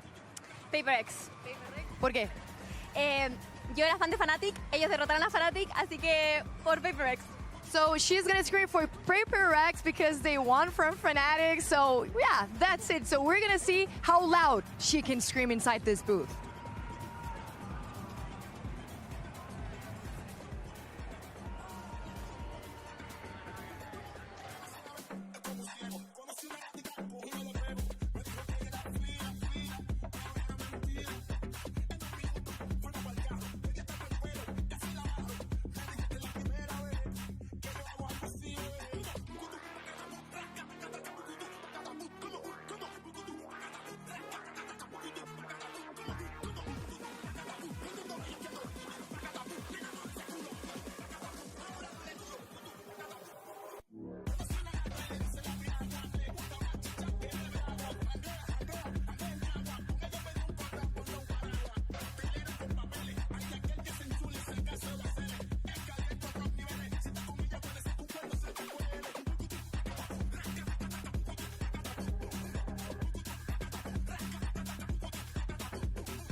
Ponla pa' subirle esa chapa, me gustan pila y tú sabes que yo soy puto y que estoy la es mentira. Full de los bolsillos pa' darte lo que tú pidas, ya están dándole a la exclusiva con un vuelo de ida. Ponla pa' subirle esa chapa, me gustan pila y tú sabes que yo soy puto y que estoy la es mentira. Full de los bolsillos pa' darte lo que tú pidas, ya están dándole a la exclusiva con un vuelo de ida. Ponla pa' subirla, ponla pa' subirla, ponla pa' subirla, ponla pa' subirla, ponla pa' subirla. Welcome back, everyone, to day 2 of Masters Santiago and our second match of the day. It's T1 versus Team Liquid, and it's going to go down, and it's going to be awesome. Of course, I'm Golden Boy here alongside Sideshow and Wyatt. And, of course, there was a line there to say hi to Bren. So, you know what? Let's just say hi, Bren. Hello. Hi, Bren. Hi, we miss you, Bren. So, in any case, so let's first reflect on what we just saw, because G2 absolutely falling apart there against a very game, very prepared PRX. Wyatt. This team looks scary. Yeah, they came out with a new comp on Corrode, and that was the recipe for success. G2 were not able to adapt to what they were doing, and as the game just was slipping out of their grasp, you could feel them crumbling more and more with each round. Like the frustration when Trent lost that 1v1 with Defy coming out of the ISO ultimate. Just moments like that compounding. But also today's our first chance to even look at these Pacific teams and see how they match up. And it might just be the case that the region that's been playing the most double duelist of all time. This is their meta. This is their meta. Who would have thunk it? You know, it's almost as if the stats were on their side. Of course, no, last year, T1 won the first Masters of the year. So if you're starting to be like, there could be something in the air that feels a little similar. And this is what we're saying. It feels like the perfect storm right now for a T1 to once again go on a crazy run. In Bangkok, it was a lot of duelists, a lot of running around, and not very much missing of the shots, crucially. Well, that's what we just saw from PRX as well. But the crucial thing was, this was when Double Duelist was not the meta. I mean, look at all of the teams that they're playing against. You'll see the comps of the other squads, and they're running, you know, double initiator stuff. There's a chamber coming out here as well, you know. I mean, this is from when they've been playing recently too. But generally speaking, T1 at Bangkok were able to get the victory by playing anti-meta, and this time they've been able to get the win in their comfort territory. I mean, they're just as happy playing Double Duelist into Double Duelist as well, as you can see in, you know, maps like this. Yeah, I've loved what I've been seeing from them, specifically these two guys. Meteor, top 10 player of all time, multiple global event winner with different rosters. With MVPs. And Izu, in this run, focused on playing that Yoru, has been outrageous. I mean, he's putting up like 26 for 8 games, just bodying teams on Yoru. Run from him has been crazy. This is absolutely, to me, his peak of individual skill that we've seen. And what I love is that they already know how to play this kind of meta. You have Buzz go in and draw all of the attention to himself, and then you have those two guys clean up in the back. And you couldn't pick two better cleanup guys from that region.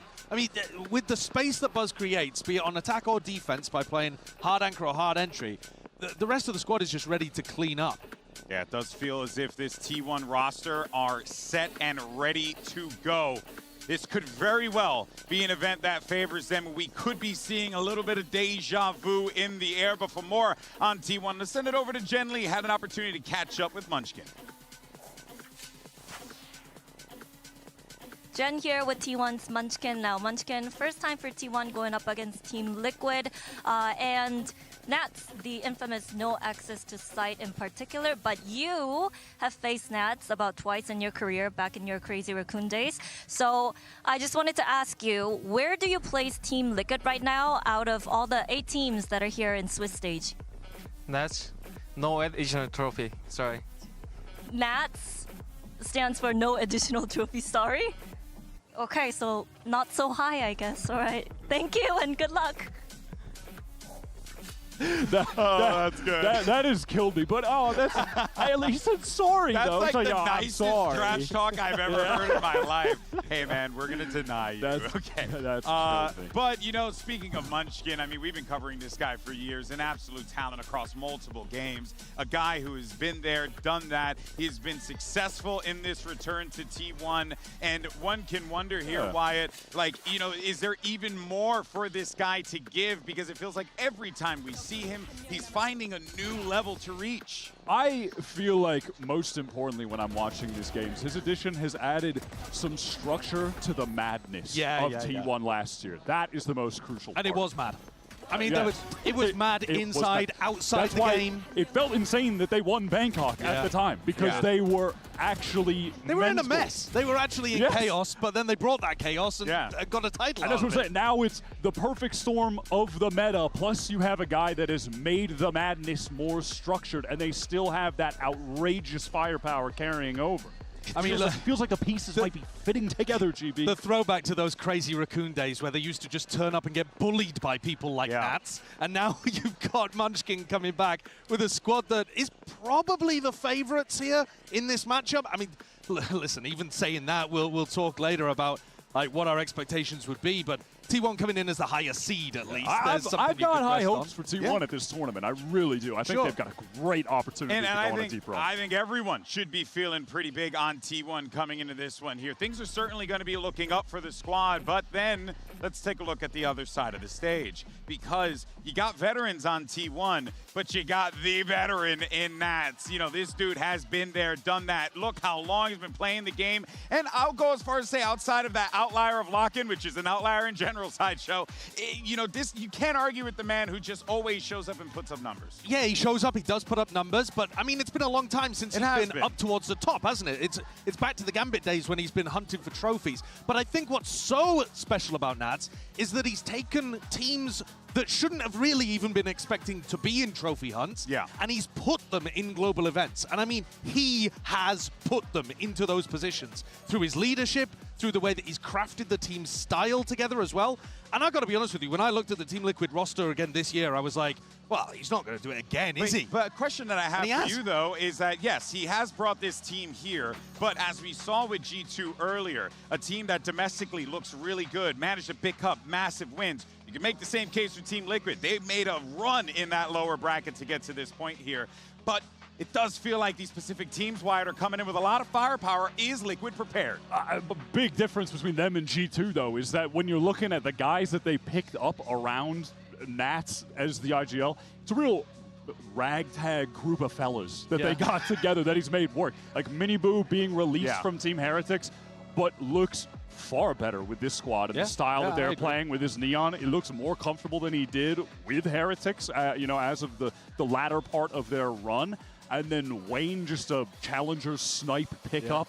That's why Purpo, like kind of first real opportunity on a higher tier, you know, European. I think this is why it's impressive that Nats has managed to bring them back to this team again. They actually look like they're finding their identity. And it was a bit of like a ragtag roster to begin with. So who knows? There's room for growth even as you're here practicing against better teams. Yeah, those placements that we saw of Nats historically really don't feel representative of the level he's been at. One of the all-time greats. Yeah, no, he's without a doubt. maintained that incredible tier of play. Oh, well, you guys talked about Nats. We had an opportunity to catch up with him earlier on today. Let's hear what he had to say. Hello everyone, Jen here with Team Liquid's Nats. Now Nats, when it comes to Team Liquid at global events, people often talk about how this team is built to win, yet still waiting.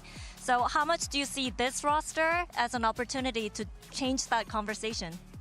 I mean, in this roster we already broke my curse to qualify to the events, so now it's a second curse to go out of the group stage, so we're just gonna fight until the end and that's it. Okay, so go ahead and break the curse. Good luck. Yeah, simple as that. Just go ahead, break the curse, right?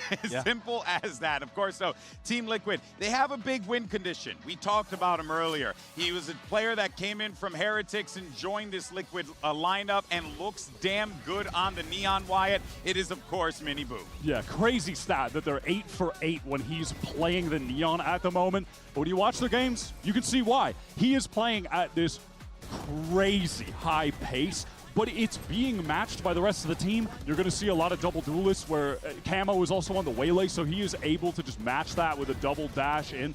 And it feels like he has a squad that is just willing to be at that intense level. So does it feel like this is a team that kind of bucks the trend of what we've seen in EMEA in the past, statistically speaking, a region that takes a long time in these rounds, right? Do you think that this is a team that goes they quick? qualify here beating Fnatic. You can't get two more different teams in terms of the pace of play. Yeah, absolutely. They are not the slower EMEA team.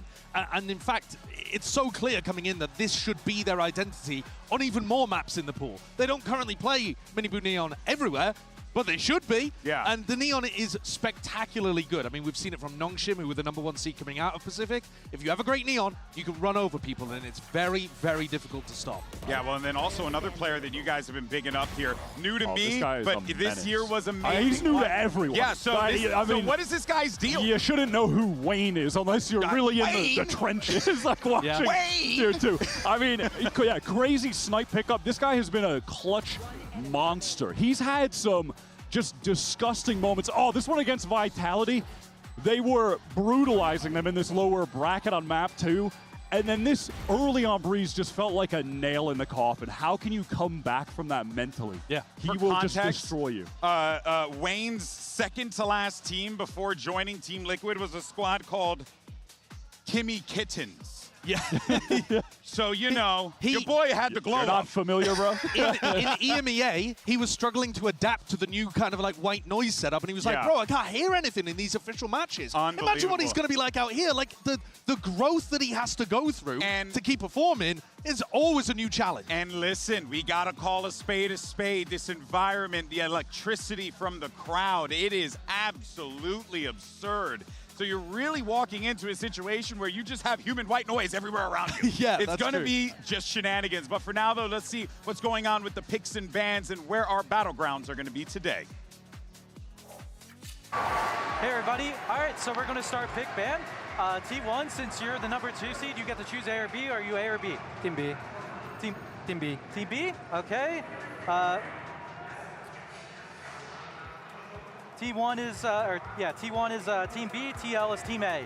All right, so TL, what's your first ban? We're banning Pearl. Ban Pearl? Yeah. All right, T1, what's your first ban? Ban Bind. Ban Bind? Okay. All right, TL, what's your map 1 pick? We're picking Breeze. Pick Breeze. Yeah, correct. Okay. T1, what's your side on Breeze? Attack. Attack. All right, T1 is attack. T1, what's your map 2 pick? We pick Split. Pick Split. Okay, TL, what's your side on Split? We pick Attack. Pick Attack. Okay, TL, what's your ban? You want that? Yeah. Or you wanna? Okay, we ban Abyss. Ban Abyss. Yes. Okay, T1, what's your ban? We ban Corrode. What's your ban? Pearl? We Corrode. Corrode, okay. All right, then TL, what's your side on Haven, last map? We're starting defense. Defense? Defense, Defense, okay. All right, guys, so we have map 1 is Breeze with T1 on attack, map 2 is Split with TL on attack, map 3 is Haven with TL on defense. Good luck, everybody. Have fun. I think that Bind Ban was a good target from T1, but Liquid, I feel they have two maps that are really up there at the top of their pool. Breeze being the other one. A map that I think, and I don't know this for a fact, but they might be the team of this tournament that has played Breeze the most of any other team. They've played it 5 times. Yeah, they love playing pickup. T1 did play it 3 times, which is quite a bit as well. But for its re-addition into the pool, the map being changed as well, they've really leaned into it, and they have the maxed out, crazy. They play 2 halves of Valorant, attack and attack. Yeah. They just run it down crazy style on defense. Like, they'll be pushing all the way down mid, and Minibu will pop his Neon ult and then send it through the vent door and start fighting in their spawn. It's crazy, man. But what I like from Team Liquid's side as well, in this map veto, they put T1 in an impossible situation at the end, where they get rid of the map that T1 are worst at, Corrode, and put them onto Haven, which was previously Team Liquid's perma, so they've never had to show Haven. It's going to be something brand new. It's going to be something you do not expect. So if it goes map 3, T1 are going to be in the trenches instantly. Probably some neon. I feel like if we get there, like almost sure. definitely, like Hey, 100%. I would expect it to be fast-paced for sure. Let's actually see what the predictions were, of course, for this matchup here. Let's ignore the first one, but actually pretty even spread. Wait, we're 4-4 on everything. Yeah, and I Excellent. gotta say, this is not all that surprising considering that this really was a day where Sideshow, you don't know who could have come out on top. You don't have a clue, and I would also say, in general, I think T1 are going to be better than Liquid at this tournament, but I predicted Liquid because they've had more opportunity here to change stuff up, go hard into the Neon, and surprise T1 before they can react. So I think they're a very dangerous team to play, like game 1, day 1 of a tournament like this. This really might just be a match of who is hitting harder on the day with their aim. It might just come down to that. I don't think there's a massive tactical disparity between these two teams right now. It's two teams stacked with sick aimers, and it might just come down to that, which just makes for some fun Valorant. I mean, one thing is for certain, though. What we're going to see here is a crowd that's going to give these two teams everything as we get ready for this next matchup. You got two teams that are gunning for the top. It's T1 going up against Team Liquid. The question is, who wants it more?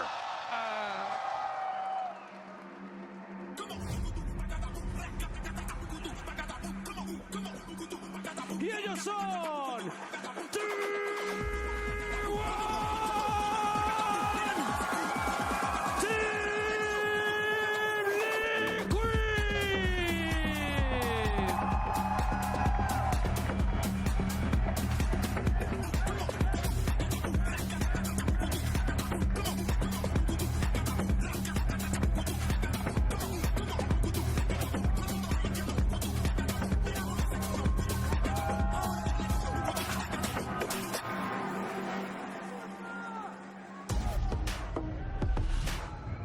This is gonna be a banger. You got T1 versus Team Liquid, two teams that are hungry for it. On the T1 side, you have veterans across the board, players who have been there and have done that time and time again.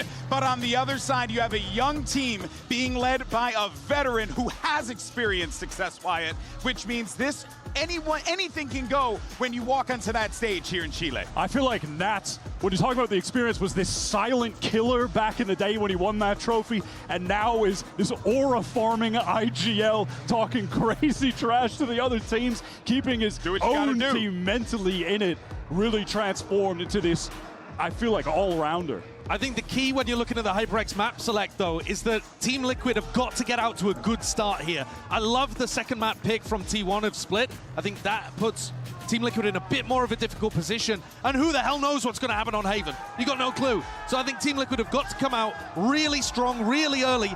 And that's difficult when it's, for some of these guys, your first ever time in a situation like this. I'm so excited for this match. This, I think, going into it, on paper, should be the highest pace, craziest Valorant we're going to see as far as two teams running it the hell down on each other, throwing haymakers, sick fraggers across the board. It should be insane. It's wild when you think about the history of the two regions as well, Pacific and EMEA. Pacific, at the beginning of Valorant's life, known as, a region that liked to play the good, structured Valorant, but then you started to see the likes of Gen.G really start to pop off. Players like Meteor and Munchkin finding those moments of greatness and success. And on the other side in EMEA, as we were talking about before, a region historically known for that slower pace, taking their time. But this is like a new generation. Exactly. It's a new generation of talent across the board. But I do want to give the flowers to T1, fellas, because talk about adaptability. Talk about constantly evolving the playbook to keep up with the sign of the times, and it just so happened that it all just fell perfectly in their lap, Sideshow. Yeah, this should be their tournament to at least be favored to do better than they've ever done before. But you say that, they've already won a tournament in the past T1. That's right. It's a crazy situation. They're coming in here more favored than they were at Bangkok, where they walked away with a trophy. I love the call that you alluded to earlier, Wyatt, where you're saying that this is just going to be teams throwing haymakers at each other. One of the focuses for me is going to be on whether the Miniboo Neon can outvalue the Jet pick on the other side on Breeze. Because I think the Jet Yoru is what we would consider to be a bit more standard. It's been the meta on this map and been extraordinarily successful for teams like Furia, for Gen G, those kind of squads. And yet, Miniboo Neon is the win con for Liquid. It's the fact that you have just so much freedom with that Agent Neon that you want to slow things down a little bit because you need to. You can really play carefully, but then when you need to actually burst speed through, you have that option. Yes, you can do that with Jet, but with Neon, it's clear it just tailors the Miniboo style, and that could be dangerous for T1 to have to deal with. Absolutely. When they're going to be on that attack side, you are going to be terrified on all of these early rounds. You are susceptible to double duelist pushes at any given moment. It feels like Liquid do that genuinely 12 out of 12 rounds when they're on defense. It's double up duelist, Camo and Miniboo. They are sending it on an extremity, sending it down mid. It doesn't matter. They're sending it, man, and you have to be terrified. Great question, though, for both of you. Sideshow, start with you. Does Team Liquid have the ability to slow it down, though, in case things get a little bit too crazy? We haven't seen it from them yet. Do they need to? It doesn't mean that they can't do that, but on the defense side, as Wyatt's saying, they have been getting most of their value out of increasing the tempo and catching people off guard. I think there is something to be said, even as we discussed with G2. G2 were going up against another team that likes to play fast for the first time because they were getting outside of their comfort in Americas. I think you could say the same here for Liquid. They don't play against teams regularly who want to match their tempo. Yeah, I feel like they have been able to do that on attack sides, but when I saw them being able to bring it back when I saw them being able to do that the most effectively, though, it was on Bind. Yeah, like, I mean, that Bind is amazing. Yeah, like I'm thinking of them playing against Fnatic on Bind when they qualified, and they were struggling on attack when they were just continuing the crazy pace into those early rounds. They were losing, and then they slowed the tempo down, and they did win and out. But Bind is banned for a reason. It's because they're goated on that map, and T1 wanted to get rid of it. Which is crazy, because it's probably T1's second, maybe third best map they anyway. look great on it. And they decided to ban it because they're like, we do not want to play into Nats on Bind. Yeah. So I think then the question is, what does the rest of your pool look like, and can you get these younger, inexperienced players with a good speech to kind of settle the nerves a little? Ain't that the truth, brother? Of course, we don't want to let everyone know there is a small delay on stage. We're getting it sorted out. You know, want to make sure that everything is good to go when the server is up. So we'll stick with us for a little while as we continue the conversation here. And of course, we'd love to hear from you. Make sure you use those hashtags VCT as well as Valorant Masters. Get involved in the conversation across whatever social media platform you want, because we want to know from you who you think is going to win. Sound off in the chat right now. Who you think is going to win? T1 or Team Liquid? Make your voice heard. But as we continue this conversation forward here, Wyatt, I do want to bring it back to the experience. I think that it does need to be said that you're walking into a shark pit in this scenario, a shark pit that's very deep underwater, and you're just hearing noise above you nonstop because of all the human beings that are surrounding them right now. It is going to be a touch You're painting a overwhelming. colorful image. I see what you're talking about. I see the vision. See the pit. You see him on your screen right now, though. Meteor, you're talking about experience, two-time trophy winner against Nats, same roles head-to-head. I'm rolling up my sleeves. I'm showing you my vein. Inject it into it. Oh, excellent. That's what I want to see. Excellent. Two of the all-time GOATs going at it, man. Why? Put a Band-Aid on that. Good Lord. Put it away. No, but seriously, though, yeah, you're right. You do have veterans on that side. If anything, I'm looking at T1 in this situation because for me, that's what I always go back to. Yes, you can go into the plays. Yes, you can go into the strats. But the reality is everyone's got a plan until they're punched in the face. And there could very well be a lot of haymakers and punches that we're talking about. Yeah, there could be. I think there'll also be adaptations required, and that's where the coaches will come into play. And this is a new coach compared to, I mean, if we're talking about differences compared to Bangkok, where they lifted the trophy, well, that was with Autumn, who's now coaching EDG. Oh, now they've brought in KDG, who is a former Overwatch coach who's now joined the team, used to coach T1 Academy and had a huge amount of success there. Gets spoken of pretty highly here. And so I'm interested to see if that mix, alongside Munchkin, can give them some outs that they might otherwise have struggled with in previous tournaments. But I go back to it again. I think Team Liquid need to get onto a running start here on Breeze. And there's what you were talking about, Wyatt, the difference of the Jet and the Neon. They are on defense. It's time to run. It is time to sprint down the map. Works.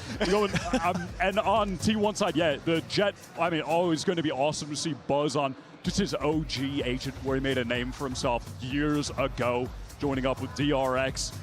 Yeah, we are set for an absolute banger here. And like you said earlier, Nats versus Munchkin on the Viper. So you get that IGL head-to-head, experienced players, people that have been able to get a huge amount of value before. And Meteor, I'm sure, is going to be able to add a little bit of spice into the mix of that one, too. Oh, yeah. It is. We'll pick up the Viper elsewhere, too, for like the direct head-to-head against Nats, which is sick. And in terms of how the smokes work, the fact that Team Liquid are running the Omen gives them much more opportunity to increase tempo sometimes. With Paranoia pushes on defense, you can control a main with that. You can play on top of boxes that otherwise Meteor wouldn't have access to. So don't be surprised if Wayne ends up actually racking up some big, important rounds here. Yeah, does Wayne continue to have the clutch gene at his first Masters event? Does he carry that over? And at the same time, Izu, I think on the best run of his career, can he carry that over into this series off the back of a great kickoff? The stage is set. We are ready to go for the first pistol round. Let's have the casters who are going to call all the action. Here's Achilles and Paper Thin. Thank you very much, GB. Oh boy, what a series this could be. Already opened things up. G2 versus Paper X. Now T1 versus Team Liquid. The desk was talking about it. So much veterancy, so much experience across both of these squads. Who's going to come out on top? I have no damn idea, but I think we are in for one hell of a series. I am so stoked for this one. Some OGs of the VCT who squared off against each other all the way back in 2021 are doing it again. You know, Nats played Munchkin when Munchkin was on Crazy Raccoon. He played Buzz and Stax back when they were on Vision Strikers. So things a bit different this go around, but it's awesome to see some of the old heads. That's straight into it. Izu off to the races, able to find Miniboo. Wayne at the same time, taking down Meteor. So kill going to be found on the extremities of both of the sites. But Purpo and Wayne doubling up here as Buzz and Izu now going to be struck down. Nats getting himself involved, and now it's just Stax. Sheriff in hand has been good with it, but not today, not on this round. Team Liquid very quickly take the opening pistol. That's a big one for Team Liquid because T1 was really good on pistols as the kickoff wore through in Pacific because they were starting to just win them. RRQ learned that the hard way. This right here is great. I mean, exactly what the desk is talking about. You're seeing them push extremities. You're seeing them be confident, take some of those one-on-ones. And sometimes Team Liquid will spread the map here on Breeze. They're not always just going to send it down. A lot of times they'll hold back, especially when they got better guns in hand, and try to take some longer range fights. This time around, just a little bit of a mid push. Wayne trying to use the wall somehow. For some damage there. Sees the entry from the Jet. Camo here at back sight. Will be able to take down Buzz, but does eat a good amount of damage. Purpo there covering fire. Able to find Meteor. Stack's going to be on pack one as Wayne will fall, but this widely should go the rest of the way for T1. But Stax again, last one standing. Does have a recovered weapon in his hand. Has to go for the reload as he tucks away. Swing of the pillar. Headshot bound. And it would be an ace clutch, and what a monsters wanted that. They're going to face together, but Stax isolating and destroying! An ace to tie it up! Stax! What an unbelievable clutch! You have got to be kidding me! It's astounding. He has just been getting better and better. The beginning of kickoff for Stax was so rough. I mean, he had some real stinkers, to be honest, but that is vintage Stax right there. And the desk was talking about it, Wyatt mentioning how Team Liquid needs to hit the ground running. They do so with the pistol, but they end up jamming us, stick right into the spokes of their bicycle. Falling over his Meteor now, trying to take this opening contact, but Miniboo, okay, on for his own, finds 2 kills as Buzz will fall. Munchkin able to recover the weapon. Juggling these back, getting him passed over. Spray takes Camo down low, 34 HP, Stax at risk. The drone gonna be going through, and Munchkin dead. Camo finds Stax, and oh boy, they're right back on the bike. And this time it's T1 eating the pavement, flat on their faces. Izu similarly needing an ace as we are already into chaotic territory. Double stack set up around that corner. Izu gonna take the time to grab the orb, wants to get even closer to that dimensional drift. Grabs up the weapon, they'll hear the swap, but of course the spike is still a world away. And clearing all these angles is impossible. Still does well to get the one, but it's gonna be a MasterCard thrifty for Team Liquid to trade it right back. And there you go. This is exactly what you're gonna get from Team Liquid in some of these rounds, especially on an eco. They're gonna wanna just stack up and hit the gas. And Mini Boo, that is a beautiful flash to set him up too. Meteor tries to go wide and Mini Boo's having none of it. Yeah, and the timing there off of the back of the drone. Nice, let's go! Woo! Peeking those mics, but you cannot blame him. No. Excited to see it. As we just continue this dance? This back and forth. There's a hero rifle here. There's a couple ultimates for T1. Exactly. That's what I was just thinking. I mean, I wouldn't mind seeing a drift invested into this round. See if you can get stacks that Hunter's Fury, get a kill, pick up another gun. Buzz has got that hero rifle. You can get some extra firepower on your way in. Absolutely worth doing, but I like as well what I'm seeing right now from T1, being a little bit patient, making sure that Team Liquid isn't going to double down on that aggression that we saw in the previous round. It's on everybody's minds, the way they've been playing recently, the way that they were able to use that aggressive style to get the 3-0 over Fnatic. And here we go, Buzz. Big entry coming up here, but they're going to hold the ult, it looks like. Yeah, winning forward. Not sure if you get the spot on the way, but either way, drop down off of the box, and Buzz turns back to be able to find that opening kill. Up and over the top of the half wall, Izu finds Camo, and I think it might be happening. Plant now to come in, Stacks. There is no deep flank. If he can get out onto a wide angle, that Hunter's Fury is open season. Two weapons now recovered. Mini Boo getting tagged. Trying to walk his way forward, but he's playing up close with this Outlaw in hand. Well, Buzz just trying to continue to disguise this position at the wall. The swing in though, Buzz will be taken down. Purple with the elimination. Izu still just staying quiet, gone on red. Looks for the first, finds it, gets the second for the 3K, and the readjust for the fourth. As the pendulum swings, T1 ties it up 2-2. Izu has been incredible as of late. And his patience pays off. Buzz, a beautiful entry. That's exactly what you're gonna need here for T1. That selfless dive play, getting that first kill. Something that Buzz has been very good at throughout his career. He's been very rock solid when it comes to internationals, very consistent in his play. And if this does continue, I mean, it's just a game of chicken between the coaching staff. Who decides to pump the brakes to try to get that second round consecutively? Camo, he's looking to just go ahead and continue this swing back into their favor. Finds Izu. Hero of the previous round, now dead on the floor. And this is going to open up some space for Mini Boo. He will start to push if he doesn't sense any pressure. He's baiting for contact too. And there's none coming, so wouldn't be too surprised here. He starts making his move pretty quickly. Although it's hard to read. Last round, T1 very patient, sat back for quite a bit of the round. So for now, he's just starting to make his move. T1. And we're watching on that deep angle. It's going to be some damage exchange, but Camo taking the worst of it. Tag to 56, Wayne holding close, Stinger in hand.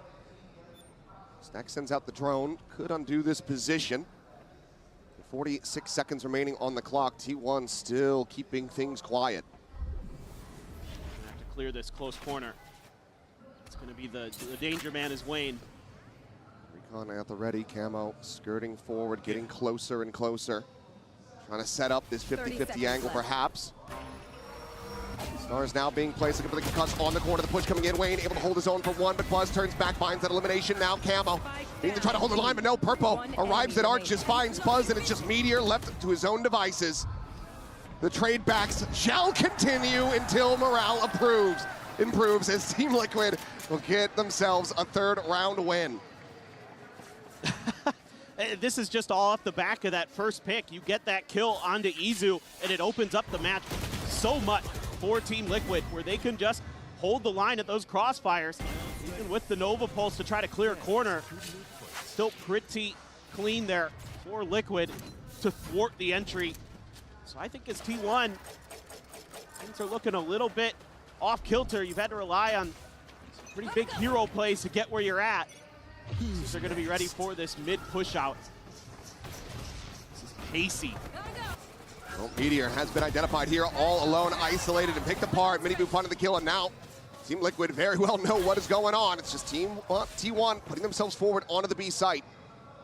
4v5 at the post plant, and Camo does have that ultimate available. Hunter's Fury is going to come in, gets the first hit. Munchkin getting tagged up, now at risk, just dancing around the pillar, but cannot escape. Nowhere to go. Meanwhile, 2 players playing from Arches. Isha finds the timing, turning back and catching Wayne off guard. Stack's in danger here. Is he going to be ready? Oh, no, not at all. That's now striking in from behind. Now it's just down to Buzz, and Minibu arriving at the spike, turns back, gets himself the 3K, and at long last, the team will be able to win 2 rounds in a row. Well, I'm very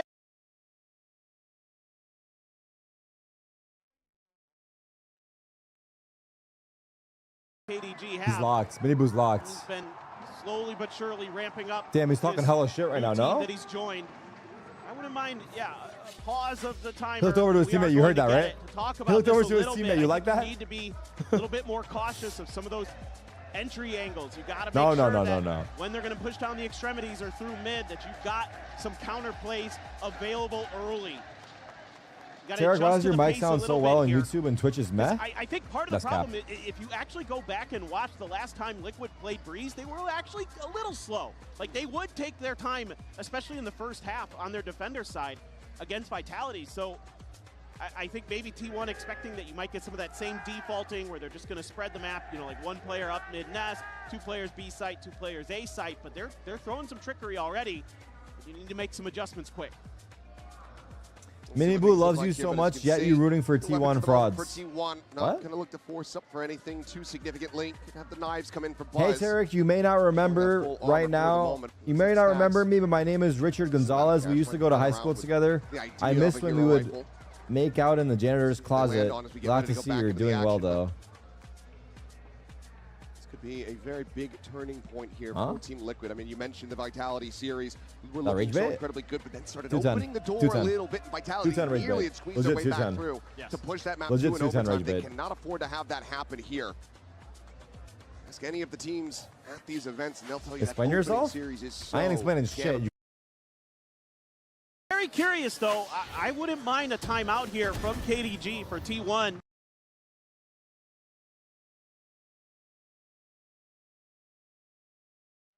Just come in, get a good start.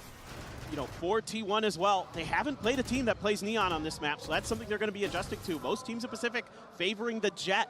So actually, you know, this might just be also a tempo, a getting used to the pace. Here we go, Buzz knives out. Meteor gets himself on the board, solid kill on the Nats. Buzz trying to go for the entry. Little reposition. Camo gets himself back orange. As the smokes bloom, he'll swing around, does end up getting tagged by that drone. So for now, T1 have the site open enough to get a plant going. Still that Hunter's Fury in the back pocket. Surely Stacks remembers how to use it. As Izu, yeah, it's a real thing. It's a real guy. Finally finds the kill. Stacks whittled away at down to 20. Meteor now going to be taken out of the equation. Thrifty, the odds of closing this one out starting to dwindle for T1. The 3v4 in this post plant. The stun coming through, but Buzz with the knives is able to find himself a second kill. Updraft, looking for it, dashes away. The chase coming in though, and Minibu hounds him down. Munchkin now last one standing to try to make a go of this. The 1v2, a Sheriff in hand. Snakebite delays. Wayne now getting onto the spike, trying to hold it up to half. The swing coming in, and Munchkin just cannot align it. Minibu, another big multi-frag round for him. Collects the defuse, will be 2 charges away from the overdrive. Liquid now have a 3-round lead. Yeah, you can already see this Neon is giving T1 fits. Decent knives from Buzz, but Minibu all over the place. So hard to read what he's doing. A nice setup there with the util for him too. And then just doing a little bit of blocking for the diffuser. Wayne sticks it, has the smoke advantage as well. So difficult for Munchkin in that position. Not a bad idea there mostly, but somehow Camo able to slip the net past the eyes of, if it was Buzz or whoever's supposed to be watching that angle at that point. Great timing. Now you have an operator online. First round for that, so a bit of a change up and something that they're gonna have to be concerned about, but for now, Nats holding his door, turns the pop flash, and mows them all down! Holds the door, gets himself 3, and T1 They are stuck up creek without a paddle. As Miniboo on the prowl, swinging around from behind, looking for the kill, and Stax will be able to shut him down. How are you meant to get your way back into a winning position? You are not, unless Stax pulls another ace out of his rear. He'll just be good for another kill. And Team Liquid now get up to 6. It's only a matter of time with Nats before he shows up in one of those tricky positions where you least expect him. And he once again tucks in right outside of the smoke, and nobody checks it. Oh boy. You throw in the Cosmic Divide there too. That makes that much worse. Not to be. Love to see an opportunity for Stax to use his ult, but he actually just hasn't really so had far, one. yeah. No. to you know, give him the benefit of the doubt there. But the joke will continue. It will. And, you know, I'm sure it makes Sliggy smile. A pain smile, perhaps, but thrown forward, Stax spotting out Miniboo. Doesn't get the tag, though, so these players in Elbow not really able to play off this, and now they have a drone going their way that they have to be concerned about. Nizu trying to clear it. Miniboo. Oh. I don't think he had information on Buzz, but he just gets the turn fast enough. Overdrive into the zap down. Izu gone. That's both duelists now dead. T1 are struggling. Bolt lobbed in. Stax on the swing. Will be able to find that kill at range with the stinger, but Purpo lurks forward, gets himself underneath the pillar in mid. Meteor gets caught completely off guard. It leaves now just Stax and Munchkin. Latter, which has not gotten themselves on the board yet in this map, will do so now. Taking down Nats for his first kill. 2v3 suddenly starts becoming a little bit more possible, and they're going to be committing the pit into this one as well. Not the greatest weapon for the Viper, though, as he's going to look maybe for a timing here. Paranoid up into the corner, just tucked away. The push is coming through, trying to play it patiently. And my God, Munchkin finds one, tucks out immediately, but wasn't able to find a second kill. But now they have to go hunting. They have to try to clear him out. Flash, he just fully eats this thing. It takes a little while, but Camo eventually is able to find it. Does he have the shock dart set up? Knows that he needs to try to isolate this. Will just go in for it, but it's already held up to half. Cannot find him with the second, cannot get him with the third. Stax has his work cut out for him now. Trying to isolate, gets the diffuser, but cannot get them the round win. Close but no cigar. Team Liquid lock up a lead at the half. That's a painful one. T1 is going to invest a couple big ultimates into that odd man situation to try to make a go of it. They almost get it done. Munchkin maybe a little too patient. So Buzz shoots at him, and Miniboo just turns on a dime and takes him out. He is absolutely feeling it. Just great cover here. That's a toughie for Stax. Could have tried to bounce the shock darts there off the wall. I thought that was going to be the setup, but yeah. Goes in for the Hunter's Fury and only finds the one tag. Unfortunately, it's just a little bit too late. Maybe some miscommunication and apprehension about whether or not they wanted to try to invest that second ultimate in. They do, and they pay the iron price for it. Like this from T1, taking your space quickly. At least get into the post plant. Still got to worry about that op though. Miniboo. Great angles to use. Oh, and Izu's just dead right there, center pyramids. Solid cleanup, looking for another, and sees Buzz, but Buzz punching back just a little bit faster. Finds the headshot, so up on the floor. Drone will get the spot, he repositions. Sliding away, but maybe a little bit closer than he could anticipate, but yep, the flash in, plays it in beautifully. So Munchkin's able to find one. Meteor now gonna be taken down. Munchkin gone, it just Stax once again, asked to be the hero. A 1v3, and Camo's got him dead to rights. Clean shot. As I'm not sure why the pit is blooming, but Team Liquid get the round win. Maybe a bit of a Lakia moment. Still 2 more rounds to be played out here, Nats. You know, Nats, you had that one TP incident last year as well. But it's okay. I mean, Team Liquid is just frying right now. I mean, the way that they're being diligent about going through, clearing every angle, making sure that T1 is kind of off balance, trying to cover the space that they're losing to these kills, to these trades. And it's just phenomenal stuff. from knows? Liquid. Maybe we'll hear the comms, and Nat's just like, I don't even need this. Here you go. I'll give you a freebie. See if you can still try to win around. I don't think Nats is that generous. But maybe. He is that ruthless. Once again, fadeaway coming through. Miniboo looking for the pre-fire, the smoke. Through the dart, it's gonna be Wayne, holding close, able to find the kill on a buzz, but Munchkin with that Guardian in hand, storming forwards, able to find 2, and Stacks gets a piece of the pie as Purple will be taken down. 4-2. Isha plenty.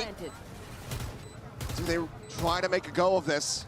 Do they just back away? You do have Izu and Stacks who are critically close to getting those ultimates back online. So they are gonna try to play this one forward, and Meteor gonna be taken down. Camo able to just get a quick turn, and Izu will get out of dodge. It's Camo walking through the wall. Just 6 HP to try to be the difference maker, but Stacks will just pop up and say, how do you do? Cleans up the kill, and T1 will now break the win streak of Team Liquid, but the best they can hope for is an 8-4 half. And this is kind of what I was starting to think in the back of my head is just turn up the tempo yourselves, T1. What you've been trying hasn't been working, so just make it scrappy. You know, you're a Pacific team. That's what we do in Pacific. It's scrap. It's just everybody just throwing what they've got and just trying to out-tempo your opponents. And Munchkin, one of the best with the Guardian, finds 2 big ones there on the entry to really break that one open. T1. Look at this push. 4 players at the mid doors as Camo goes sprinting out once again, immediately investing this ultimate, trying to see what info he can gather. And now Munchkin is under fire and taken down. He's not going to find that much damage on the Miniboo. As T1 now completely surrounded on all fronts. Main position will be abandoned, but they don't know that, so have to be wary about it. As the swing comes in, Camo immediately has the shutdown. Gorgeous shot from him. Stacks opening up with the Hunter's Fury, able to find Purple, looking for a little bit more, but Camo is still taking names. Meteor eliminated Buzz now. Here with his long-term teammate, trying to be the difference makers as they get one apiece. The knives come out, but it doesn't matter. Stacks, another massive round for him. Locks up the 4th and final round in T1's favor. That's a big hold for those 2 players because Team Liquid out-macroed the hell out of them on that round. They used their drift to set up that crossfire to take out Munchkin. Then Izu drifts on the back of sight, doesn't see a damn thing, and that makes it easier for Camo because he gets Izu on the drop. He's not ready for it, but a decent little end there for T1. It's been a wild half already, so we need a quick little break. We'll see you guys after the halftime.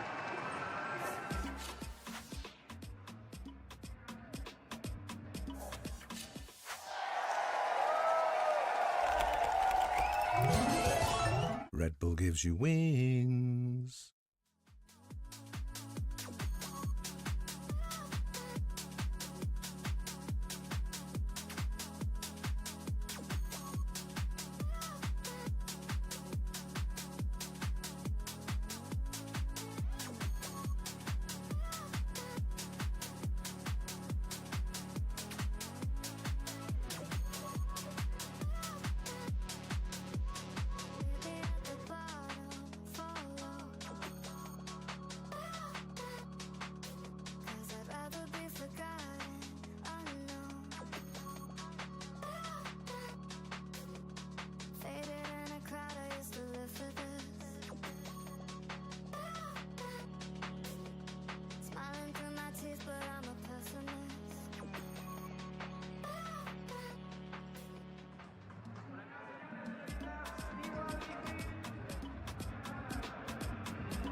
Back and about to go into the second half of Breeze, our opening map in the second series of the day. And right now, Team Liquid, a healthy lead. 8-4 over T1 after some insane back and forth across the opening 4 rounds. T1 barely able to scrape together those final 2. Yeah, now you got to be kind of wondering if that was enough, and it doesn't get any easier. I can tell you T1. what isn't enough right now is the impact that we're seeing from Meteor. Right. 1-11-1. This is completely unorthodox for a player of his caliber. 2-time trophy winner, an MVP in one of those tournaments. Right now, we are not seeing the steady impact from him. Perhaps we'll see some more of it from this Astra on the defender side of the map. it does feel like if T1 want to wait back into this, they need Meteor to start stepping up. Because I'm a Stacks believer, but seeing Stacks at the top of the standings is certainly not a great indicator. It's not for T1, no. You don't want to see Stacks there. You want to see Izu, Meteor, those two in particular. Going to be doing a lot of the heavy lifting. Quick entry here for Miniboo. Slide across. For a catch, and Izu will be able to outdo him in the end. Meteor, clean tap. That's exactly what we're talking about. Going to be looking for some more, but Buzz will take it away. Spike down A. This is great for T1. Just winning some big battles. Meteor so clean on that first shot. Nats' turn up to bat. Spike still out in the open. Meteor shifting over, getting tucked away into that cubby. Stacks ready to counter swing. Purple catching a glimpse, seeing the enemy jet. The scale forward comes in, and Nats cannot get the flick across. So a flawless pistol for T1 to try to jumpstart the engine. Feels much needed for them, but is there just going to be some more thrifty shenanigans? I think if anybody can do it, it's Team Liquid, that's for sure. It's going to be interesting what T1 wants to go for. A couple, this can't be all they're going for. 3 sheriffs and 2 marshals? Surely not. This is paltry. It is. A very light buy. Extremely. Especially on this map, you know, you've got such long ranges to work with. Okay, sure, why not, Munchkin? Finds one. Needs a lot more of it, though, and we'll be able to fish for a little bit of damage on a Miniboo. Spike planted for Team Liquid, however. Like to try to clear things out around the back, and Izu has that Marshall in hand, puts it to use as Nats gets taken down. Double stack within the smoke. Now going to be taken out in Munchkin. What in the hell? Fastest hand in the West. Just suddenly massacres 3 players. And it's going to be a flawless follow-up to a flawless pistol.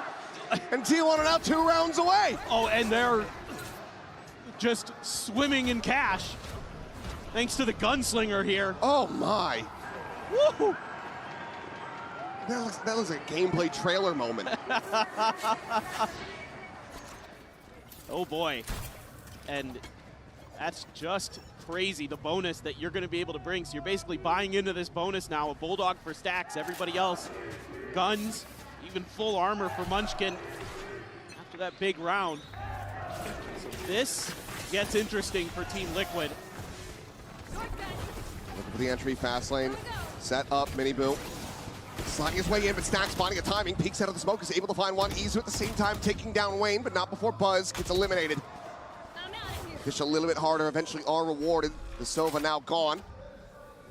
As Izu had control of A main, but actually just TPs back across, and now he's quite far away. Meanwhile, Meteor is trying to flush Nats out of this position, and he cannot.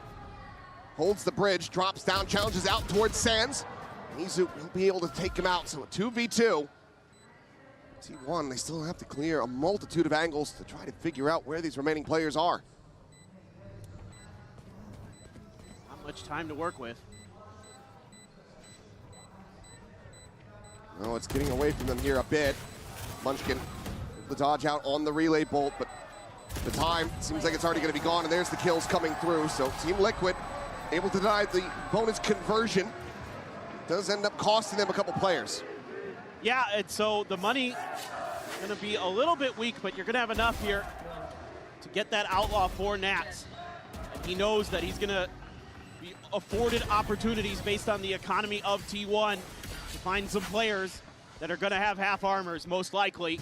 And as we can see, it's going to be 3 out of 5 for T1 that are going to be vulnerable to the one-tap body shot from Nats. Of course, everybody remembers what he did in overtime with it on Abyss, but a little bit of a different scenario here, of course. They're holding back. They're expecting aggression out of T1, but kind of just trying to read into Munchkin's mind, which not the easiest to do for sure, but you do have a little bit of a push out, some space gained in mid for Izu, but otherwise, just Munchkin holding close. Right at the front of B. Stacks gonna clear A main, gonna see nothing. This is a little bit difficult. Okay, so now you know the outlaw's there. And as Stax, he's okay with that. He can challenge that with his full armor. Meteor cannot. Now we're gonna go that way. Maybe the game plan here is challenge Stax instead of Boaster for this one. We'll see. Meteor just pulling back away. TP forward from Camo. Quick spot out. Nibu fearlessly charging forward, taking this space. At backside, Pop Flash going to be sent down. The Dragon Cross is going to be found. Zizu and Meteor both fall. Stax just slowly creeping out towards safety. Call to save. May very well have already been made, but they're not going to be able to retain too much of anything as Buzz joins him 6 feet under. Just Munchkin, maybe to try to go for some exits if he wants to hold on to the judge. Get tucked away alongside the doors. See if anyone falls for the trap, but it seems like the answer is going to be no. The Team Liquid, 4 players still alive, moving up to double digits. This one is a bit of a head scratcher here for T1. Again, all really grouped up there behind the box at A. I think that's not a position you want to get stuck in, especially against the Neon. You got to give the Neon a little bit of space to get the trades. Don't want to let it just slide right by you. So you know there's going to be another player coming in behind or from another angle from Camo. And Munchkin took forever to start making his move on the other side of the map. He was waiting in that door for quite a while after that execute began. Just never really found his groove, I guess, but he's going to have a rifle. Buzz is not going to be able to buy anything here. He's going to be the lone defender. Gives himself the best weapon to try to make a go of it. Well, we'll get a clean tap. Wayne taken down. Now just sliding back, quickly repositioning. As Hoppo trying to find the kill, but Munchkin does manage to persevere. Narrowly at that, but 36 health remaining. Keeps himself alive. There's no real safety to try to push out and get those weapons. So for now, T1 still are operating with very weak weaponry. And that's Zizu's been spotted now. Oh. There's the jump out. Nats has to clear this space to make sure that T1 cannot get these guns. Scale forward, Miniboo trying to find it. He'll be able to clean it up. Nats with that outlaw. Aligns the shot onto Stax. Meteor looking for the catch. Gets a couple tags, but just cannot confirm it. Camo still standing. Now a player advantage in the hands of Team Liquid. Sprinting towards this A side of the map, which just Buzz, just with a classic. Camo has been incredible. He is so comfortable on that Yoru. See it all throughout kickoff in EMEA. Him and Martine, so strong in this agent. Let's see if Buzz can do any more damage, but seems very concerned about a lurk of some kind. You're always wondering in the back of your mind, where is Nats? But he's on site. This should just come down to what kind of damage can T1 do, I suppose. I think you're gonna be finding too much. It's Munch getting sniped out of the sky. And a Sheriff in hand. Will Buzz even be able to find a target? Camo would get taken down to one shot. He's dialed in on this angle, however, has that Vandal. But never mind, TP's over to back sight, so not going to be giving him the opportunity, it would seem. We'll just be Buzz for a peek and a death into the spike as he tries to find Miniboo, but it's just a bit too elusive. Team Liquid continuing upward. 5-round stretch lead, just 2 away from closing out their pick of Breeze. It just looks so comfortable. The way that they can just take space. They can play for the trades. Miniboo there just pushing up mid. Nat's going to reclear. Stack starting to think, okay, maybe I can go for one of these guns. Maybe they're going to go the other way. Or I can have a moment after Izu gets killed. It's just not going their way. So now as T1, you're going to take a timeout to consider what you can do to slow this momentum down from Team Liquid. And I mean, in some ways, you either got to start thinking, you know, play for retake. You are going to be having the money there with Buzz only going for the classic to get into the operator. So that's another potential, you know, boon you're going to have behind you. But I don't know how much of a difference it's going to make. It feels like right now it's just Liquid can just run at you. So you got to give them that space almost and try something a little bit different. Try to set up for some early lurks or flanks if you can. And I mean, again, going back to the win condition here for T1, it's Meteor not finding that stride still. Has only added 2 kills since Hard the to half. believe. Yeah, very unorthodox, very bizarre to see. Needs to find a step up off the back of this timeout if they want to try to take this breeze away from Liquid. Yeah, when you've got the double duelist just frying like Team Liquids are, it's so hard to stop that in this meta. 17-8-9 for Camo. Yeah, in this meta, that's exactly what you want as Liquid. They're gonna give it another, I mean, they're just probably just gonna slam into A here. Buzz has got the op, I mean, he's gonna have to get out fast. Waiting for timing. Going for the peak. Goes in a little bit deeper, sends out the shot, but it's going to go wide. Now it's getting chased down. Little movement, skirts out towards safety, but is tagged up to all hell. 11 HP remaining. Now Meteor on an island, isolated and picked apart. Wayne able to find that kill. An explosion, death comes in. Purple able to find Buzz. Miniboo takes down Stacks. And it is just Munchkin still sprinting over to try to do anything. He'll clean up one, he'll get the enemy IGL, but he is not getting this round.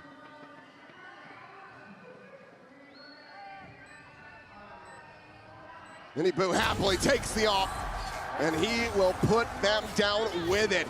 12-6, Team Liquid. Looking alive and well, looking well refreshed here at Masters Santiago. Yeah, and it's Miniboo. It's this Neon that is the difference maker, for sure. You've never seen much from T1 in terms of being able to slow it down, being able to stop it, something they struggled against Nongshim with in Pacific. And Miniboo is also just an absolute menace on this agent. He is just breaking ankles, and T1 can't keep up with the pace, can't keep up with the speed. And it's an accoutrement of weapons, and of course Nats wants to grab the Outlaw. Everybody vulnerable to it. Is Isu the first to fall? Purple collecting that kill. The scouting continues, Shorty in hand. Meteor is tucked here within the smoke, is looking for the kill. Will be able to find the one, but cannot get any follow-ups. Nats flushes him out with the Shorty. 3v3 as the dust settles and the spike gets planted. Wayne finds a headshot, falls low on HP, but still gets the better of Buzz. Tag reveals the reposition, he drops down. Now he's going to be sending out the ult. Munchkin able to find the one, Stacks through the kill on the purple, and it seems like maybe yet still some fight here for T1, but Wayne, can he make it happen? Just enough around the corner to not be able to get the shots through. Stacks will continue to excel for T1. They will keep this map going at least for another round. Still doesn't feel comfortable for T1. This time, you know, a few kind of cheeky positions taken, hidden behind the smoke. That's just running with the Shorty at him. I absolutely love it, but, you know, Meteor at least able to get one kill in there to slow things down, but this A site has been absolutely brutalized. Meteor in particular has been dissected. Not something you would expect. Oh, he's, I mean, gone beyond pie at this point. Yep, it's not great. It's going to be potentially difficult if you get into the post plan here with Nats having the pit too, and it's just Munchkin alone. Once again, the try to delay, pushing forward, getting spotted, and Nats is the one to collect his head. Izu here, looking to try this back, and what a flick to find Miniboo. Hunter's Fury able to find Nats at the same time, at Purple still here, still fighting. Tries to keep them in this to bring this map to an end, but as the smoke dissipates, Buzz will be able to collect it. Now it's all on Camo, 40 HP, and a dream that he will have to carry over into the next round. What a play from Izu to find those 2 kills. T1 trying to march their way into an overtime, but it's still 4 rounds away. He's just gonna swing out a little bit, and it's the transfer there, the flick onto Miniboo. I mean, he might be the best transfer shooter in the world. Yes. No, just think about some of those moments that he's had, especially on Abyss, man, but that was a map saver right there, and it's gonna force a second timeout, or first timeout, excuse me, out of Liquid. Yep. Never felt the need to pull the trigger on a timeout, despite that early back and forth. Plenty of trust there, deservedly, from the coaching staff. But now T1 starting to nip at their heels. Money starting to get whittled away at for Team Liquid. They want to just bring this one to a close because, as I mentioned before, that Vitality series, that run back, that how Vitality got so very close after, what, a 9-3 half, something to that effect. Maybe 12-3 scoreline at one point, if memory does serve. It ended up getting very neck and neck, so they want to try to just go ahead and seal the deal. Yeah, and I think now you could start trying some different stuff as Team Liquid because, you know, you've just been able to deathball at T1 and run them over for so many rounds, 4 rounds in a row, and finally T1 is able to, you know, get some of those site anchors into positions where they can at least get the kills, you know, get traded out before they get taken down. Don't give Team Liquid those numbers advantages, and then it's quick rotates as well from the rest of T1 to get there into position to disrupt the plant from Team Liquid. So now I wouldn't mind seeing you spread the map a little bit. Try to set up Nats for some lurks. Try to work some space. See if you can find a freebie opener and then change directions or something like that. Keep T1 off balance. Seems like they're just going to go for maybe some pace here. 4 players, Nats alone in mid. White going to be lobbed in. Just double walk from the duelist of T1 over towards elbow. Mini Boo again, just disrespecting this util at the front. Oh, yeah, caught a glimpse, finally registered it. Now he's looking for the kill. Gets the headshot through the wall. Munchkin, still somehow alive, manages to fight back for a kill on a camo. Push out of the smoke, Bud's gonna be taken down. Izu only able to find the one, and now it's a player disadvantage as stacks will fall. Nats on that late lurk, catches him off guard, and Meteor would basically need to double his kill score to keep them going. The spot him to 1, a clip onto Wayne's head, a pounce of the poison orb that didn't go exactly where he wanted, but it's gonna be a pit to bloom forward. Ring around the rosy, catching a glimpse, but opening up with the shots, and now he gives away his position, and Wayne is encroaching. The kill is found, the map now finished. Team Liquid taking down T1 here, 13-8 on Breeze. Yeah, this neon aggressive style for Team Liquid continues to find success, continues to pay dividends. Mini Boo had a stellar map, 20 and 15 there, but breaking ankles, creating space, giving problems for T1. A massive win here for Liquid, but can they close it? We got T1's pick of split coming up next, so don't go anywhere. All right, let me do my quick little like streamer thing. All right, hold up. Yeah, listen, I'm on the 1 second. Yo guys, I'm gonna hop off for a bit. I called it that Team Liquid's gonna win. They're already 1-0. Let's go, big rank dub earlier. I'll be back in a bit to play some Marathon, Mario 64 speedrun, and all of that. So catch you guys in a bit.